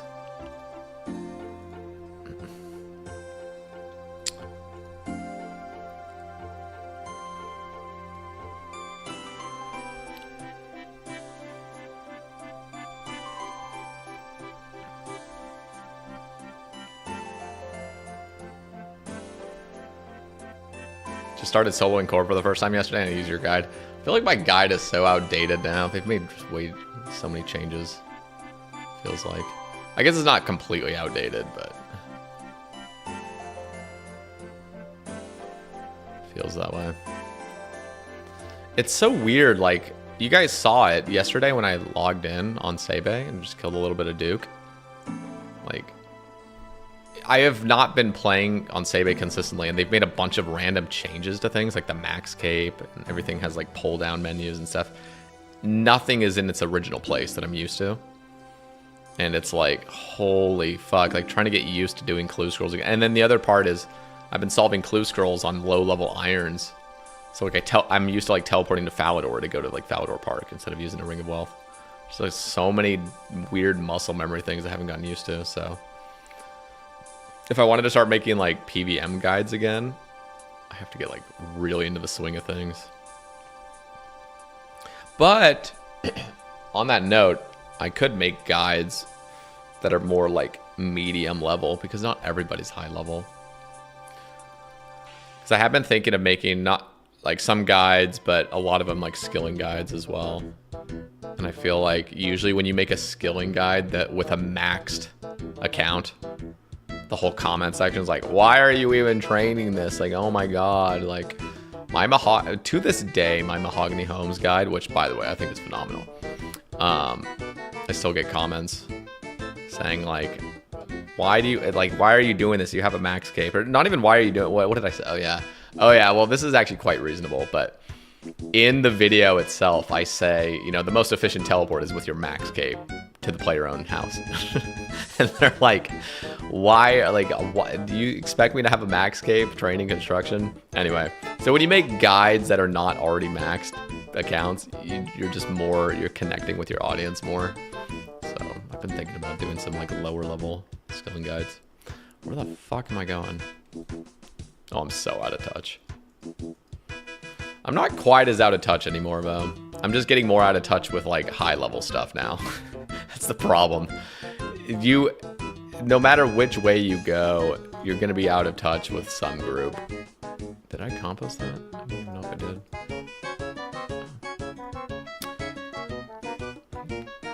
Because now the less I play Cbow, the more I feel completely out of touch with like higher level PVM.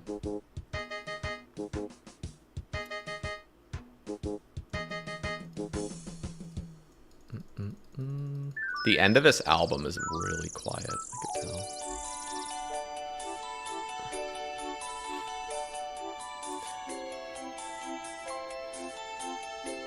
Let's go to their original albums now of those three.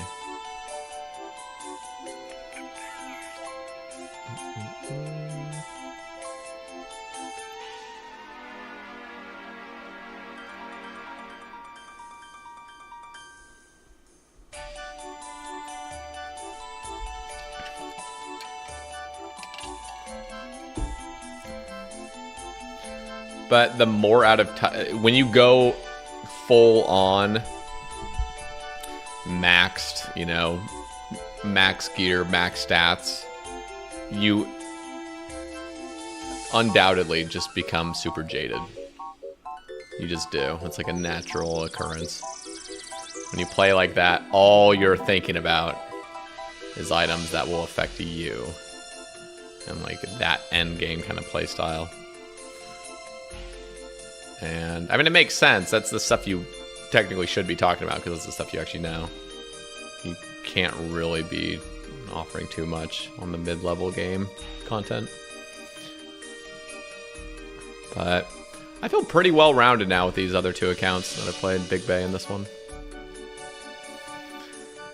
Well, it's not like the elitism takes over. It's just there's a high tendency for it to take over. You can definitely tame it. You gotta be like empathetic and like understanding,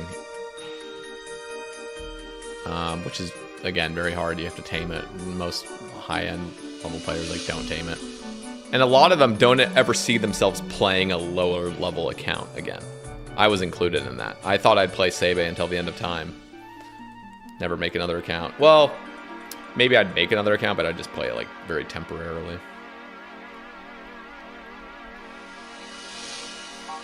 But now, like, I love mid-game updates and stuff. Like, I appreciate them a lot.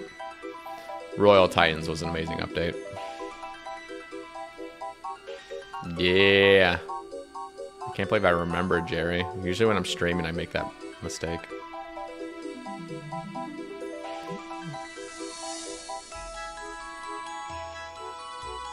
Yo!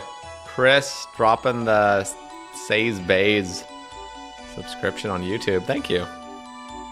Welcome in. Welcome in.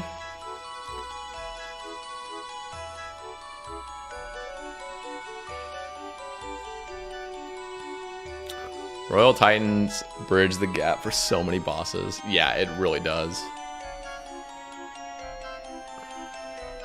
And those two prayers are insane.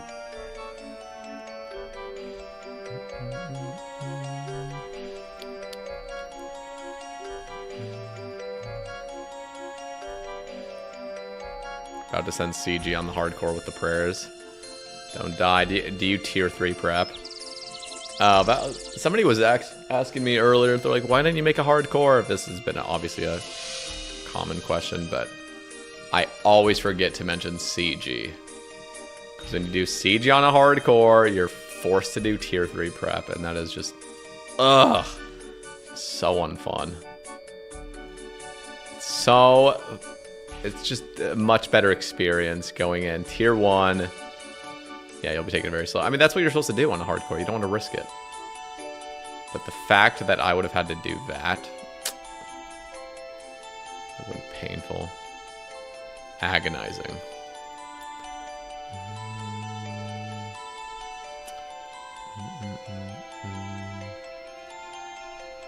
All right. Let's head back.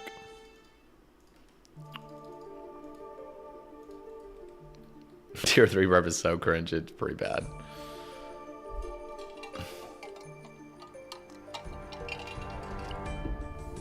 Going to RuneFest made me motivated to watch more live streams for whatever reason. Nice. Nice. Yeah, I have Tangle Root. I literally had three back Tangle Roots. 2 on Big Bay and then 1 on this. And then I got Ketson.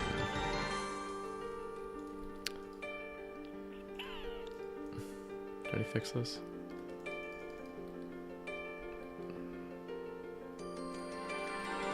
Okay, I'm definitely gonna need to get a few more bars because we will run out. We'll just barely run out. Pretty sure, at least. Yeah, we'll be like maybe 100 of each bar short, just barely.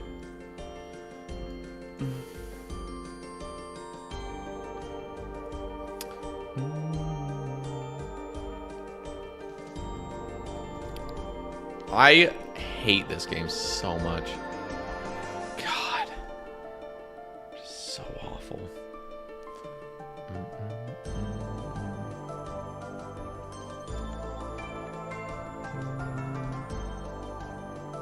It's just like, dude, like I'm just, it's on the bar, like just do it. Like the arrow's already in the pointer's already in the bar. Like, come on, dude. Absolutely obnoxious.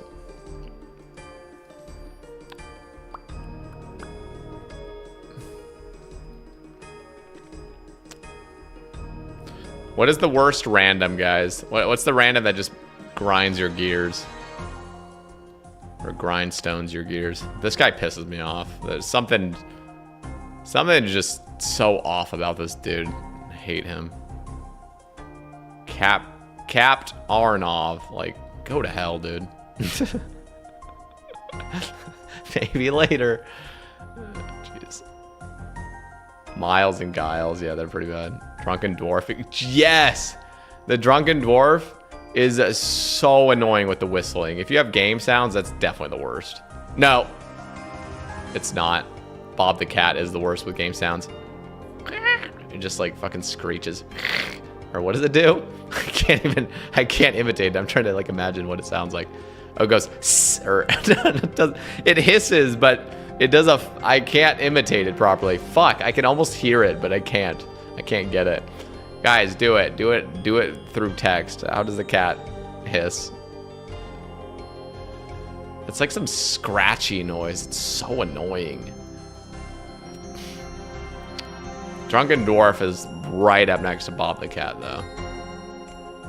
Or Evil Cat, or whatever it is. Is it Evil Cat? What is it? Evil Bob? Smithing level 85. Oh, it's Evil Bob. That's it. It's like a screech. Yeah. Dude, they go on forever, too. Like, those randoms harass you for straight up like a full minute.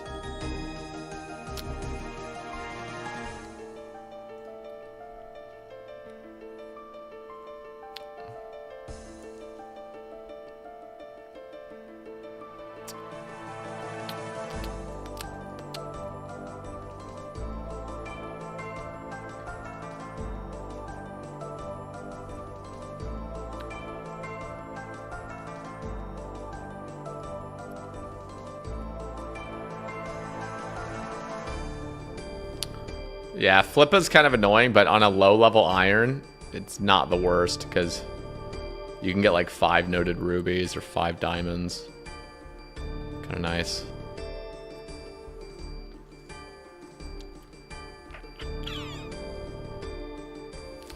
Light spiked. Nice. Some poggers XP.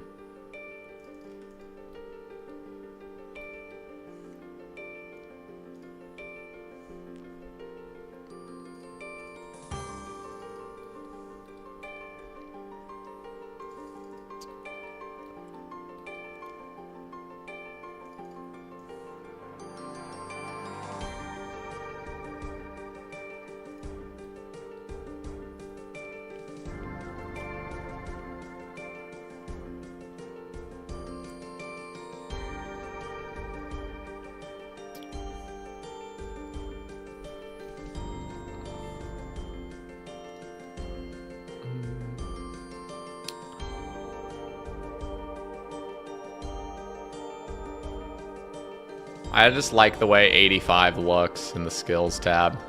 It's such a beefy number.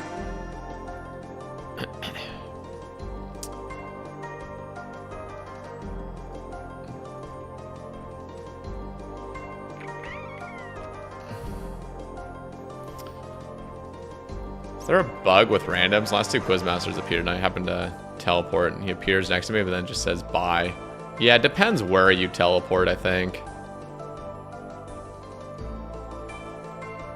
And I think it still has that glitch, like when you go to a bank, some banks, if you go to it and then you talk to the random, it just makes it so it doesn't work. Oh yeah, if this POH is not gonna work. It still has that glitch.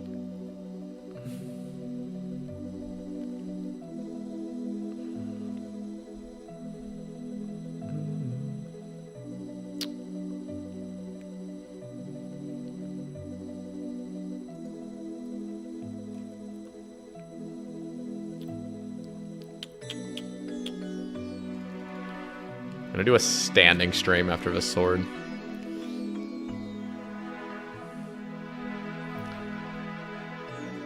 Do any of you have standing desks? Pretty nice. I just read your title out loud to myself. Oh god. Did you learn anything from it? At the office you have a standing desk? Pretty nice.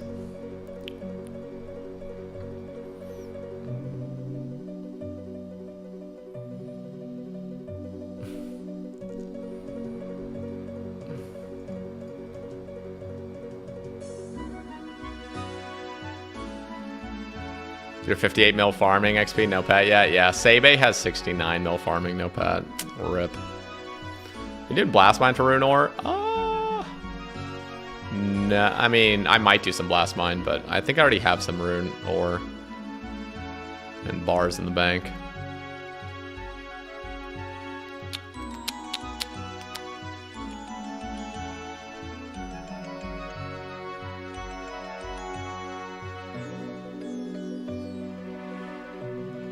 I only take little breaks standing usually.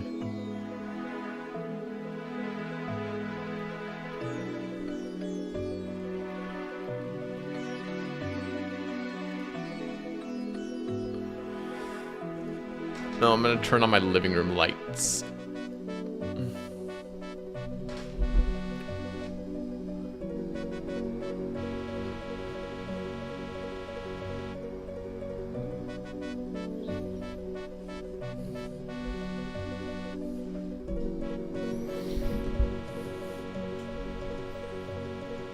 I got a mat.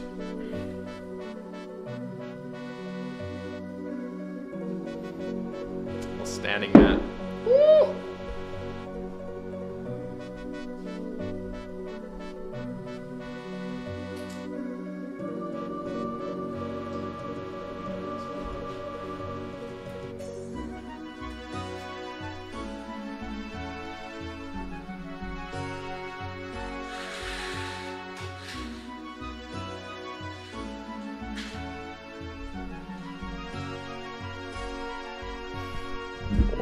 It is fancy. It's definitely worth it though. You definitely want to be on a squishy platform. Let's see.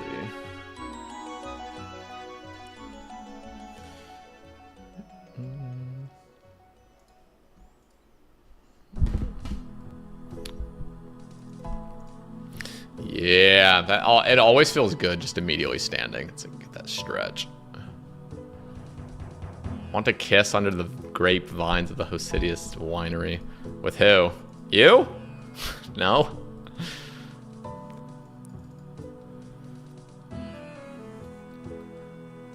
You have tall Cbow.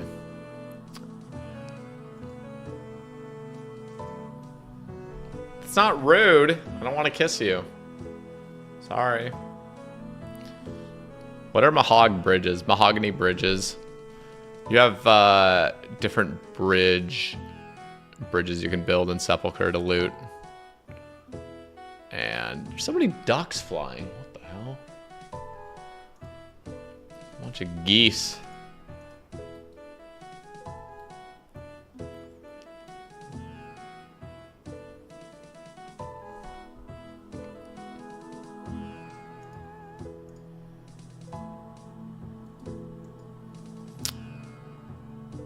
Yeah, so you can build different types of bridges in Sepulchre, but mahogany ones require rune nails.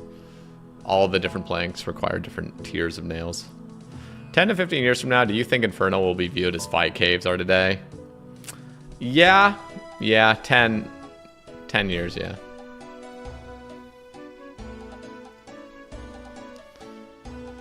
What does the tier of bridges affect? Just your XP. Construction XP. So, I want to just be maximizing as much construction XP I can through Sepulchre. Just nice doing that.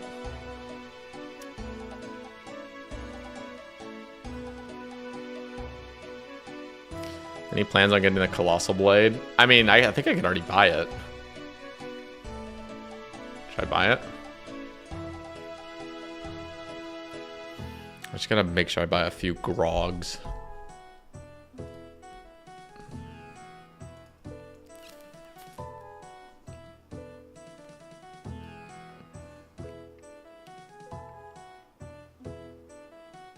I wonder who has the world record of swords made here.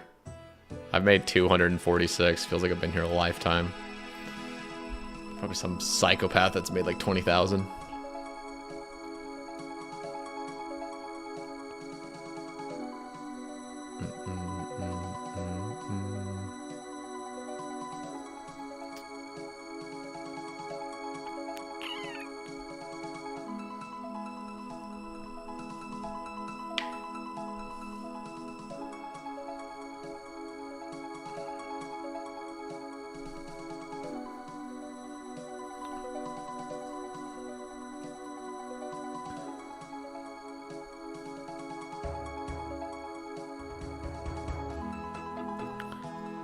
Dude, the crazy thing is that if you were actually just a machine at this game, it would be so fascinating to see some like really low level iron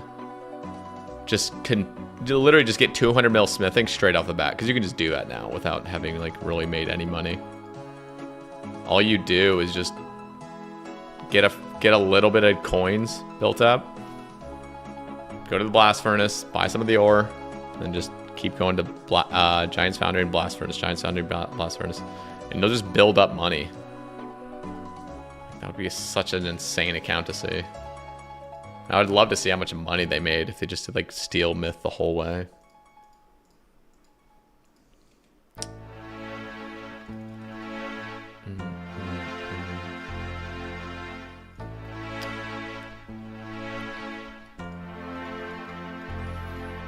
You should be first. No, but it would be cool to just see like a smithing pure. You know. I love this place. It really does look like I love this place though, because I did the 86 smithing grind on Big Bay just a couple months, or not a couple months ago, like 4 months, 5 months ago. And I have like, well, I didn't do my smithing on Cbow at Giant's Foundry, but I do have like 41 mil smithing on Cbow. That's my blast furnace giga chillin'. The blast furnace is only really fun when you're already 99 because you have a bigger coal bag and you have a max cape, which acts as a smithing cape, and you have stams, unlimited of them basically. That felt good. I don't know, Sleepy. Just making... I think they're just trying to reevaluate drop tables across the board and make them more thematic and more balanced, I'm guessing.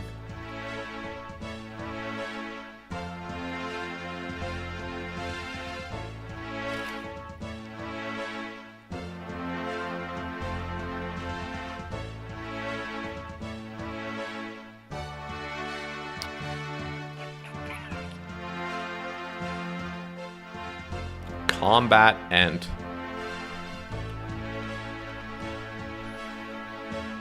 What the fuck?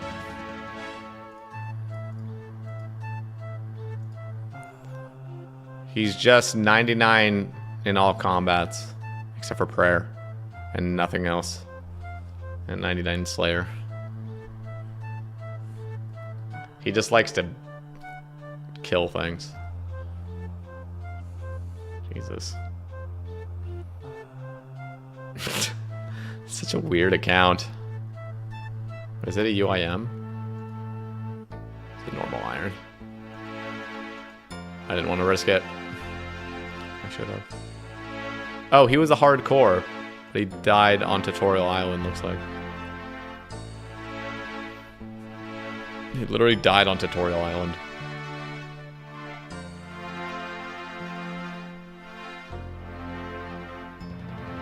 I think he died to a rat. I think Vanica, like, punched him or something for disobeying.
You ever talk to Pancake Man? Chris? Who's Pancake Man? Are you talking about Chris? Who's Pancake Man? I can't remember if there's another guy.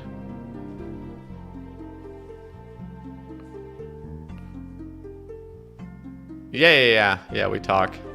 We haven't met up in a long time. I'll probably, I said I'd hang out with him this week, but ever since that whole, like, ever since the whole driving little drama on Reddit happened, I've been a little bit like, because he was gonna get in the car with me, because basically, like, after that one stream, I was like, yeah, I probably shouldn't read while streaming.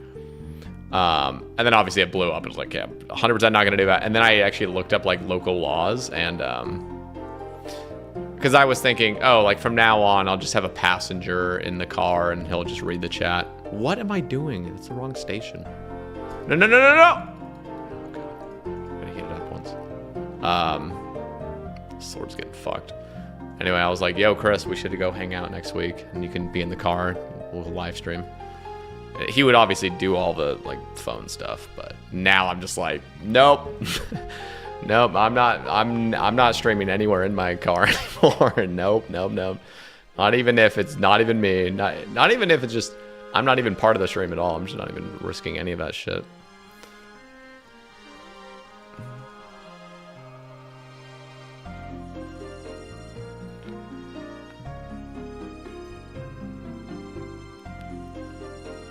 But there are still some more IRL streams planned. Just nothing will be in car, obviously. I want to go to the beach again. I think I'm gonna invite Chris to the beach.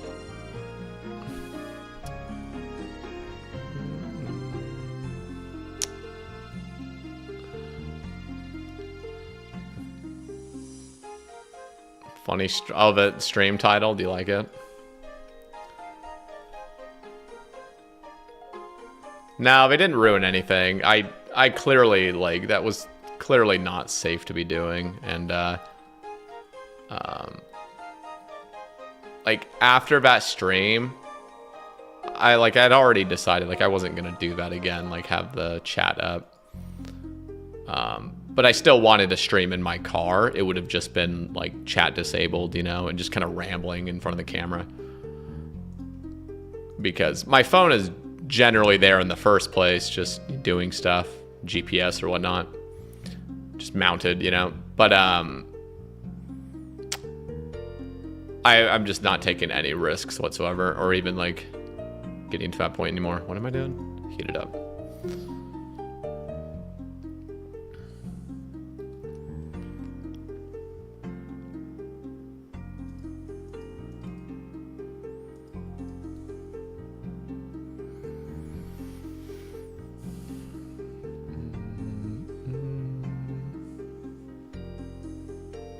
The lore is just, I wanted to do a beach stream. So it was like my first real like vlog stream, sort of. I had done one previously, but it was just going to fucking Taco Bell. But this was like the first real one where I wanted to go somewhere and go to the beach and go to a restaurant and whatnot. So I just had the brilliant idea of, you know, streaming in the car. And that did not end so well. I guess I've just seen, for some reason, like people in the Reddit thread were just like, you're the fucking worst human to have ever existed. Like, how could you have possibly thought this was a good idea? And like, genuinely, I just did not think anything of it beforehand. I think it's probably because I have seen so many car videos lately. Like when I was getting my car, I was watching so many like Miata videos and other things where people are just recording in their car talking. And for some reason, like none of that, it just seems so normalized to me. And I definitely had recalled people live streaming in their car too. So I literally just did not think anything of it at all. And then after the actual stream itself, I realized, okay, I shouldn't do a live stream, but it would still be okay to like record in my car. And then I looked up, like, in many places that's still illegal. And I was like, oh, shit, okay, like, fuck, I should have fucking done some research before just sending it. Yeah.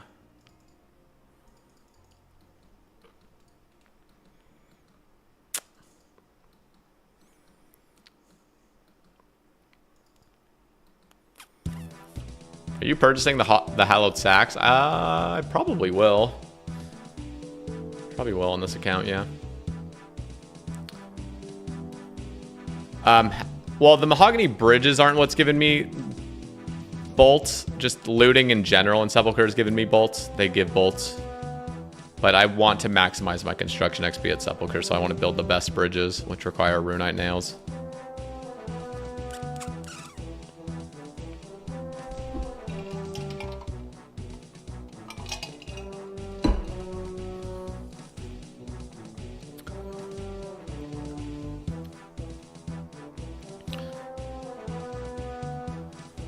Yeah, I mean, easier said than done. I felt pretty bad about it.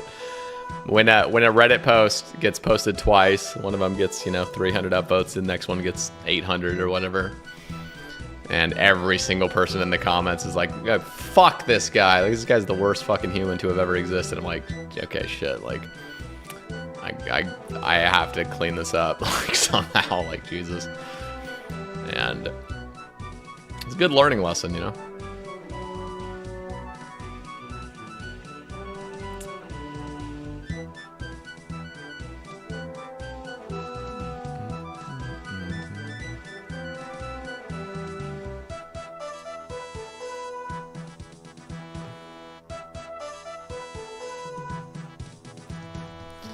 Yeah, I mean, it's not, I don't blame anybody on there. Like, it clearly was, like, I was technically distracted driving. Like, there was no point of me saying, like, oh, I felt safe. I felt like I was driving just fine. Like, it's just fucking pointless to have said that, because clearly my attention is being sucked, however mildly, to looking at a phone that's right next to my, rear view mirror. So like, I knew I fucking messed up, but it's just at that point when it's already online, it's like you can't have just done it and then, you know, like in a normal real life situation, if you were to do that and somebody called you out, it's like one person calling you out and then them explaining like, hey, you shouldn't do that, and then they give the reasons why, like, that's bad, you're gonna, you know, you could get in a car wreck, and you know how that would affect somebody else, that, you know. But instead, it's just like right off the bat, like thousands and thousands and thousands of people are just online just talking about it. Just it was a lot, but that's just one of the consequences of doing anything online, you know. You know, if you make one slip up in a normal real life situation that's not content creator focused, you make a mistake and it's like a matter of just like a handful of people know. It's just like, okay, Like, it's embarrassing, but just move on from your mistake. But when you do anything online and you make a mistake, it's just so... I mean, look at Coxie, you know? He fucking cheated. He did Coxie clicks. And to this day, he still gets memed for it. Like, nobody, you know, anybody else that's ever cheated, it's like, okay, nobody knows. Or, you know, a couple people know and they judge you for it, but that's literally the extent of it. Even if you like are like, okay, I won't cheat anymore. Like, oh, that was a bad mistake. Imagine now everybody knows about it.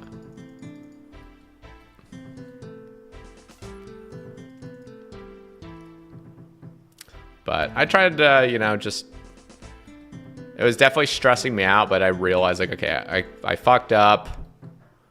I'll make an apology on this Reddit thread, I guess. I was thinking, like, do I make a YouTube video and nobody fucking sees it?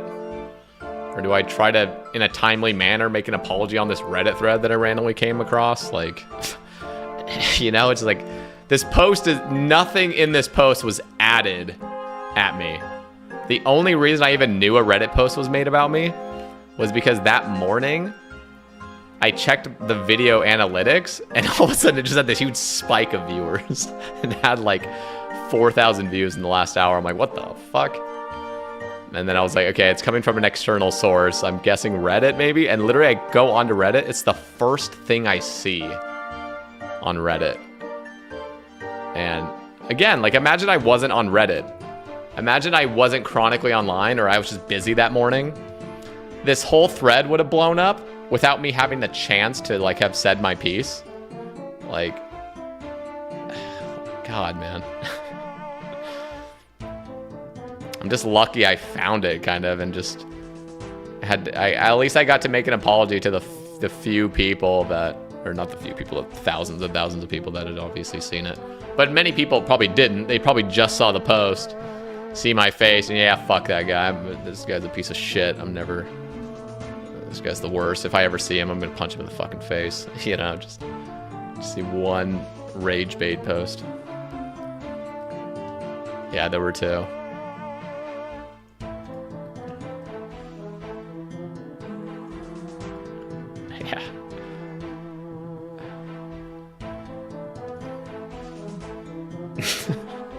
Yeah. It was just like, I'm just thinking to myself, like, this is such an unnatural, like, again, I'm not trying to take anything away from it. Like, I was clearly in the wrong, but it's such an unnatural thing to have just be online and just have a bunch of people that you have no idea who they are. You can't see their faces. There's no talking to them. It's just, they just spew what they think about you online, and that's it. And you just have to read it, and you just have to, like, sit there and be like, all right, fuck, like, we are not built as humans to deal with that kind of stress. I mean, I've gotten pretty used to it at this point, being a content creator for over 6 years, but I remember, who remembers Champions? Who remembers Champion Cape or Champions Cape? What was that guy's name? Who remembers Champions Cape on Twitter? There was a guy named Champions Cape. And basically he said some really stupid thing. He was non-content creator, non-anything. He said something really stupid on Twitter and people just memed the fuck out of him and basically were quote tweeting him. And he reached out to me on Twitter and he's like, yo, like, I'm feeling really depressed and really sad, and like I feel sick to my stomach because of like all this hate I'm getting. And I'm like, oh geez. And people were just memeing the fuck out of him, including like big content creators. So like Zoe Pancakes, for example, made like a quote tweet about Championscape, and it was something fucking hilarious, but it was pretty hurtful. It was just like, damn, like just roasting him even more. And so because Zoe Pancakes at the time was a really like up and coming streamer, she made even more attention on it. And then other content creators were just laughing in the comments and roasting him more. And this dude's a non-content creator who nobody knows who he is. Nobody knows what he looks like. Nobody knows anything about him other than like, oh yeah, this guy's a fucking clown. Like we all hate him now. Let's like jump on the bandwagon. And so there's no recovery from it. You know what I mean? at least for me, there's a recovery process because people know who I am and they knew me before this incident, you know? So I have like somewhat of like, okay, like, but when your first big internet explosion is just like some stupid thing you said, it's like, okay, you're canceled. Like you're pre-canceled before you even made anything of yourself. Anyway, he like messaged me. This is again like 3 years ago or something, but he was like, dude, I'm feeling really fucking depressed. Like, I don't know what I'm gonna do, man. Like, I really care about like the community and stuff, but like I fucking messed up and there's nothing I can do. And I'm like, and I genuinely felt bad. And I even like DM'd Zoe. I was like, hey, like, can you like maybe delete your tweet? This dude reached out to me and he is like not handling this well at all. She was like, yeah, I'll delete it. Just felt bad for the dude. Because I'm pretty sure his like whole life kind of centered around online stuff. He clearly loves RuneScape, clearly like spends a lot of time online. And the one community that he has, where he's been around in the community a lot, but he made one tweet that blew up. All of his other tweets were fucking, you know, buried. Nobody cares. He makes one hot take and everybody just memes on him until the end of time. I haven't heard anything about him for years. But yeah, that was bad.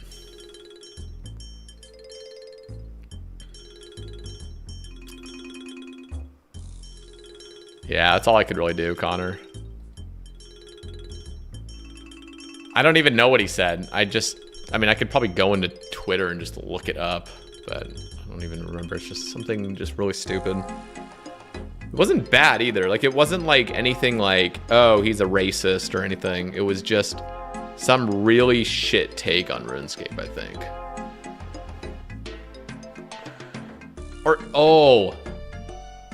No, it was, oh God, I can't remember the specifics. It was something like, in all of his tweets, every single one of his tweets, he would tweet at like 15 JMods.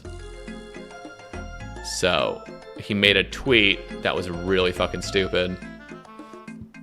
Again, nothing bad, just a silly post, but he added like every JMod, or he added like Mod Ash and a bunch of other people. And I think like Mod Ash had like reached out and just said something like snarky back, kind of, but just, it's Mod Ash. He doesn't actually like hate anybody. But I think that's when it all, again, this is all a faded memory. I can't fully remember. Maybe it wasn't that, but. Oh, the tribalism is brutal because everybody loves drama. It's like built into our fucking DNA to just love gossip and love drama and to have a common enemy. So it's like, if nothing else is going on in your life, like we gotta create some drama now. Like, who are we gonna shit on? Who are we gonna outcast? You know, like who's it gonna be this time?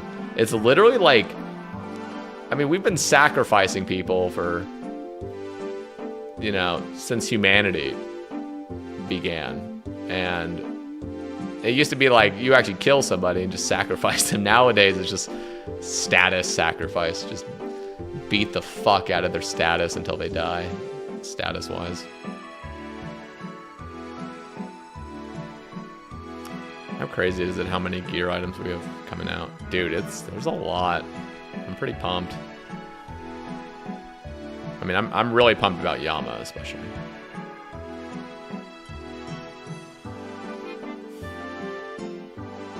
Nothing wrong with a witch trial sacrifice every now and again. I mean, what sucks the most is it's never the actual pieces of shit in our society, you know? Like the worst offenders are never actually canceled. They're all still around. You have somebody like fucking Andrew Tate. Like, how the hell is that guy not in fucking prison for life? Or somebody like Tucker Carlson. How anybody fucking takes that clown seriously at all, ever. That dude's just a fucking prolific liar. But it's like, those are like the fucking people. Like, the biggest grifters become even more popular.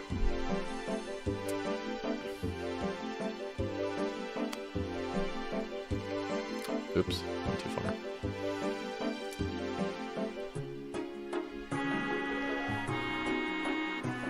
Well, I think also, like, even if you are against somebody like that, like, people still cover it. So you'll have like a YouTuber that hates a guy, but he'll keep covering shit because he knows it's gonna get the clicks. So it's like those people that are the most outrageous lies or whatever just get more popular because people are so outraged by it, they make content on it. It's crazy.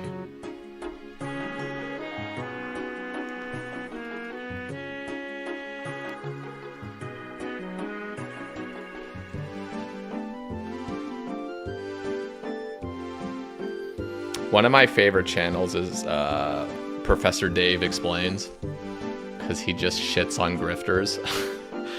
And it's actually just amazing. Especially his Weinstein Brothers video. I don't know if you guys saw that. It exploded pretty hard like a couple months ago or something. That was great. Because like this guy can actually handle it. Like he can actually take it down, where most people like wouldn't even know where to start with it. They don't have the time to like do the research or like the actual like debunking of anything. But like Professor Dave's like actually a smart dude, and he just shits all over them, and it's so satisfying.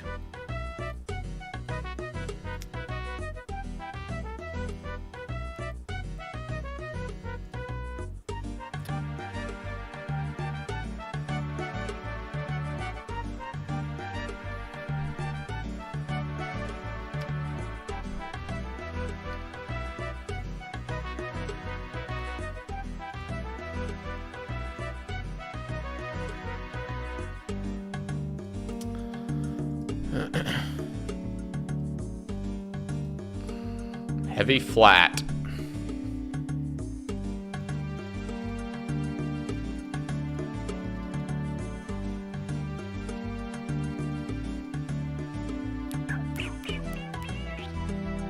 Time to sit.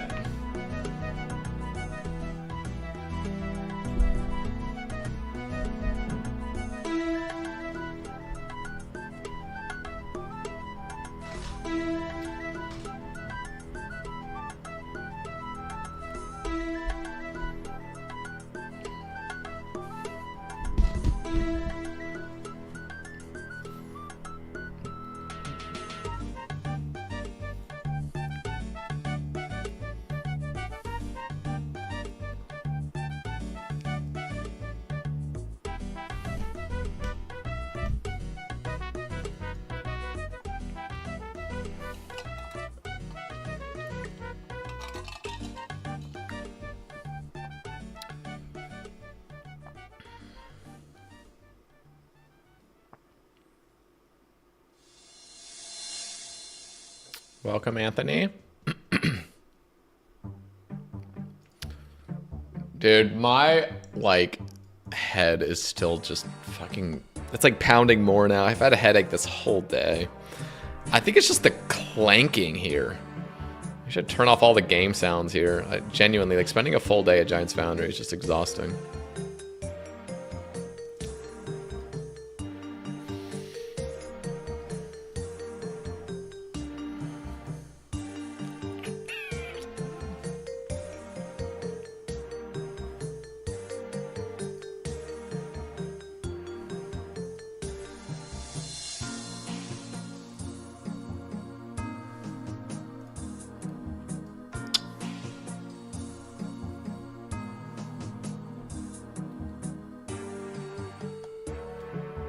The song's called Denim Clad Baboons. This should be the theme song of Monkey Room.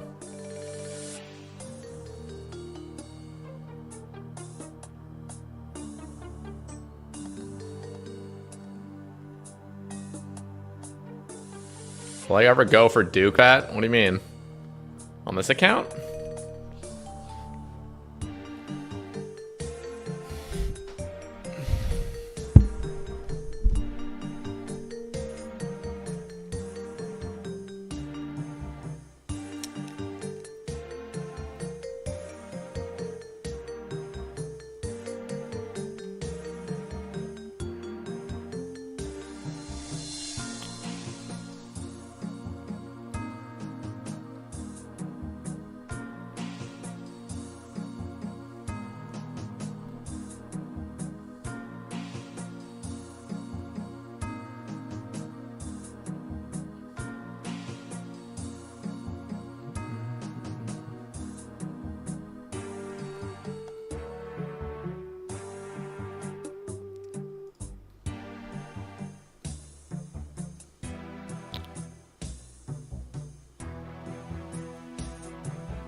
Light spiked.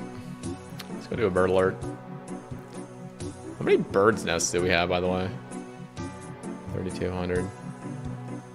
I feel like that's not that many. Like, I feel like I actually have done more than that, but I guess I haven't. Still a lot, though.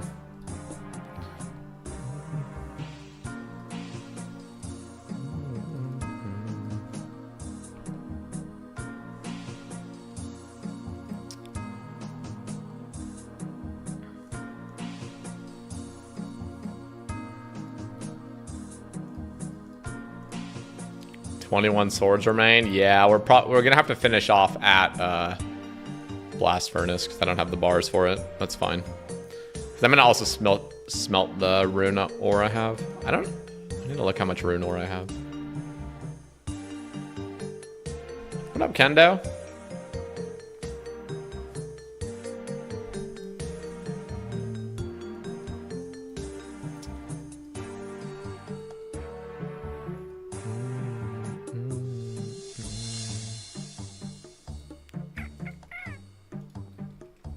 How much rune do I have? –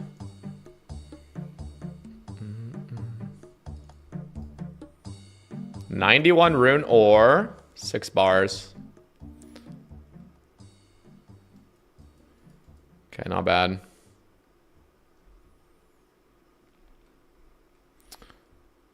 Nice.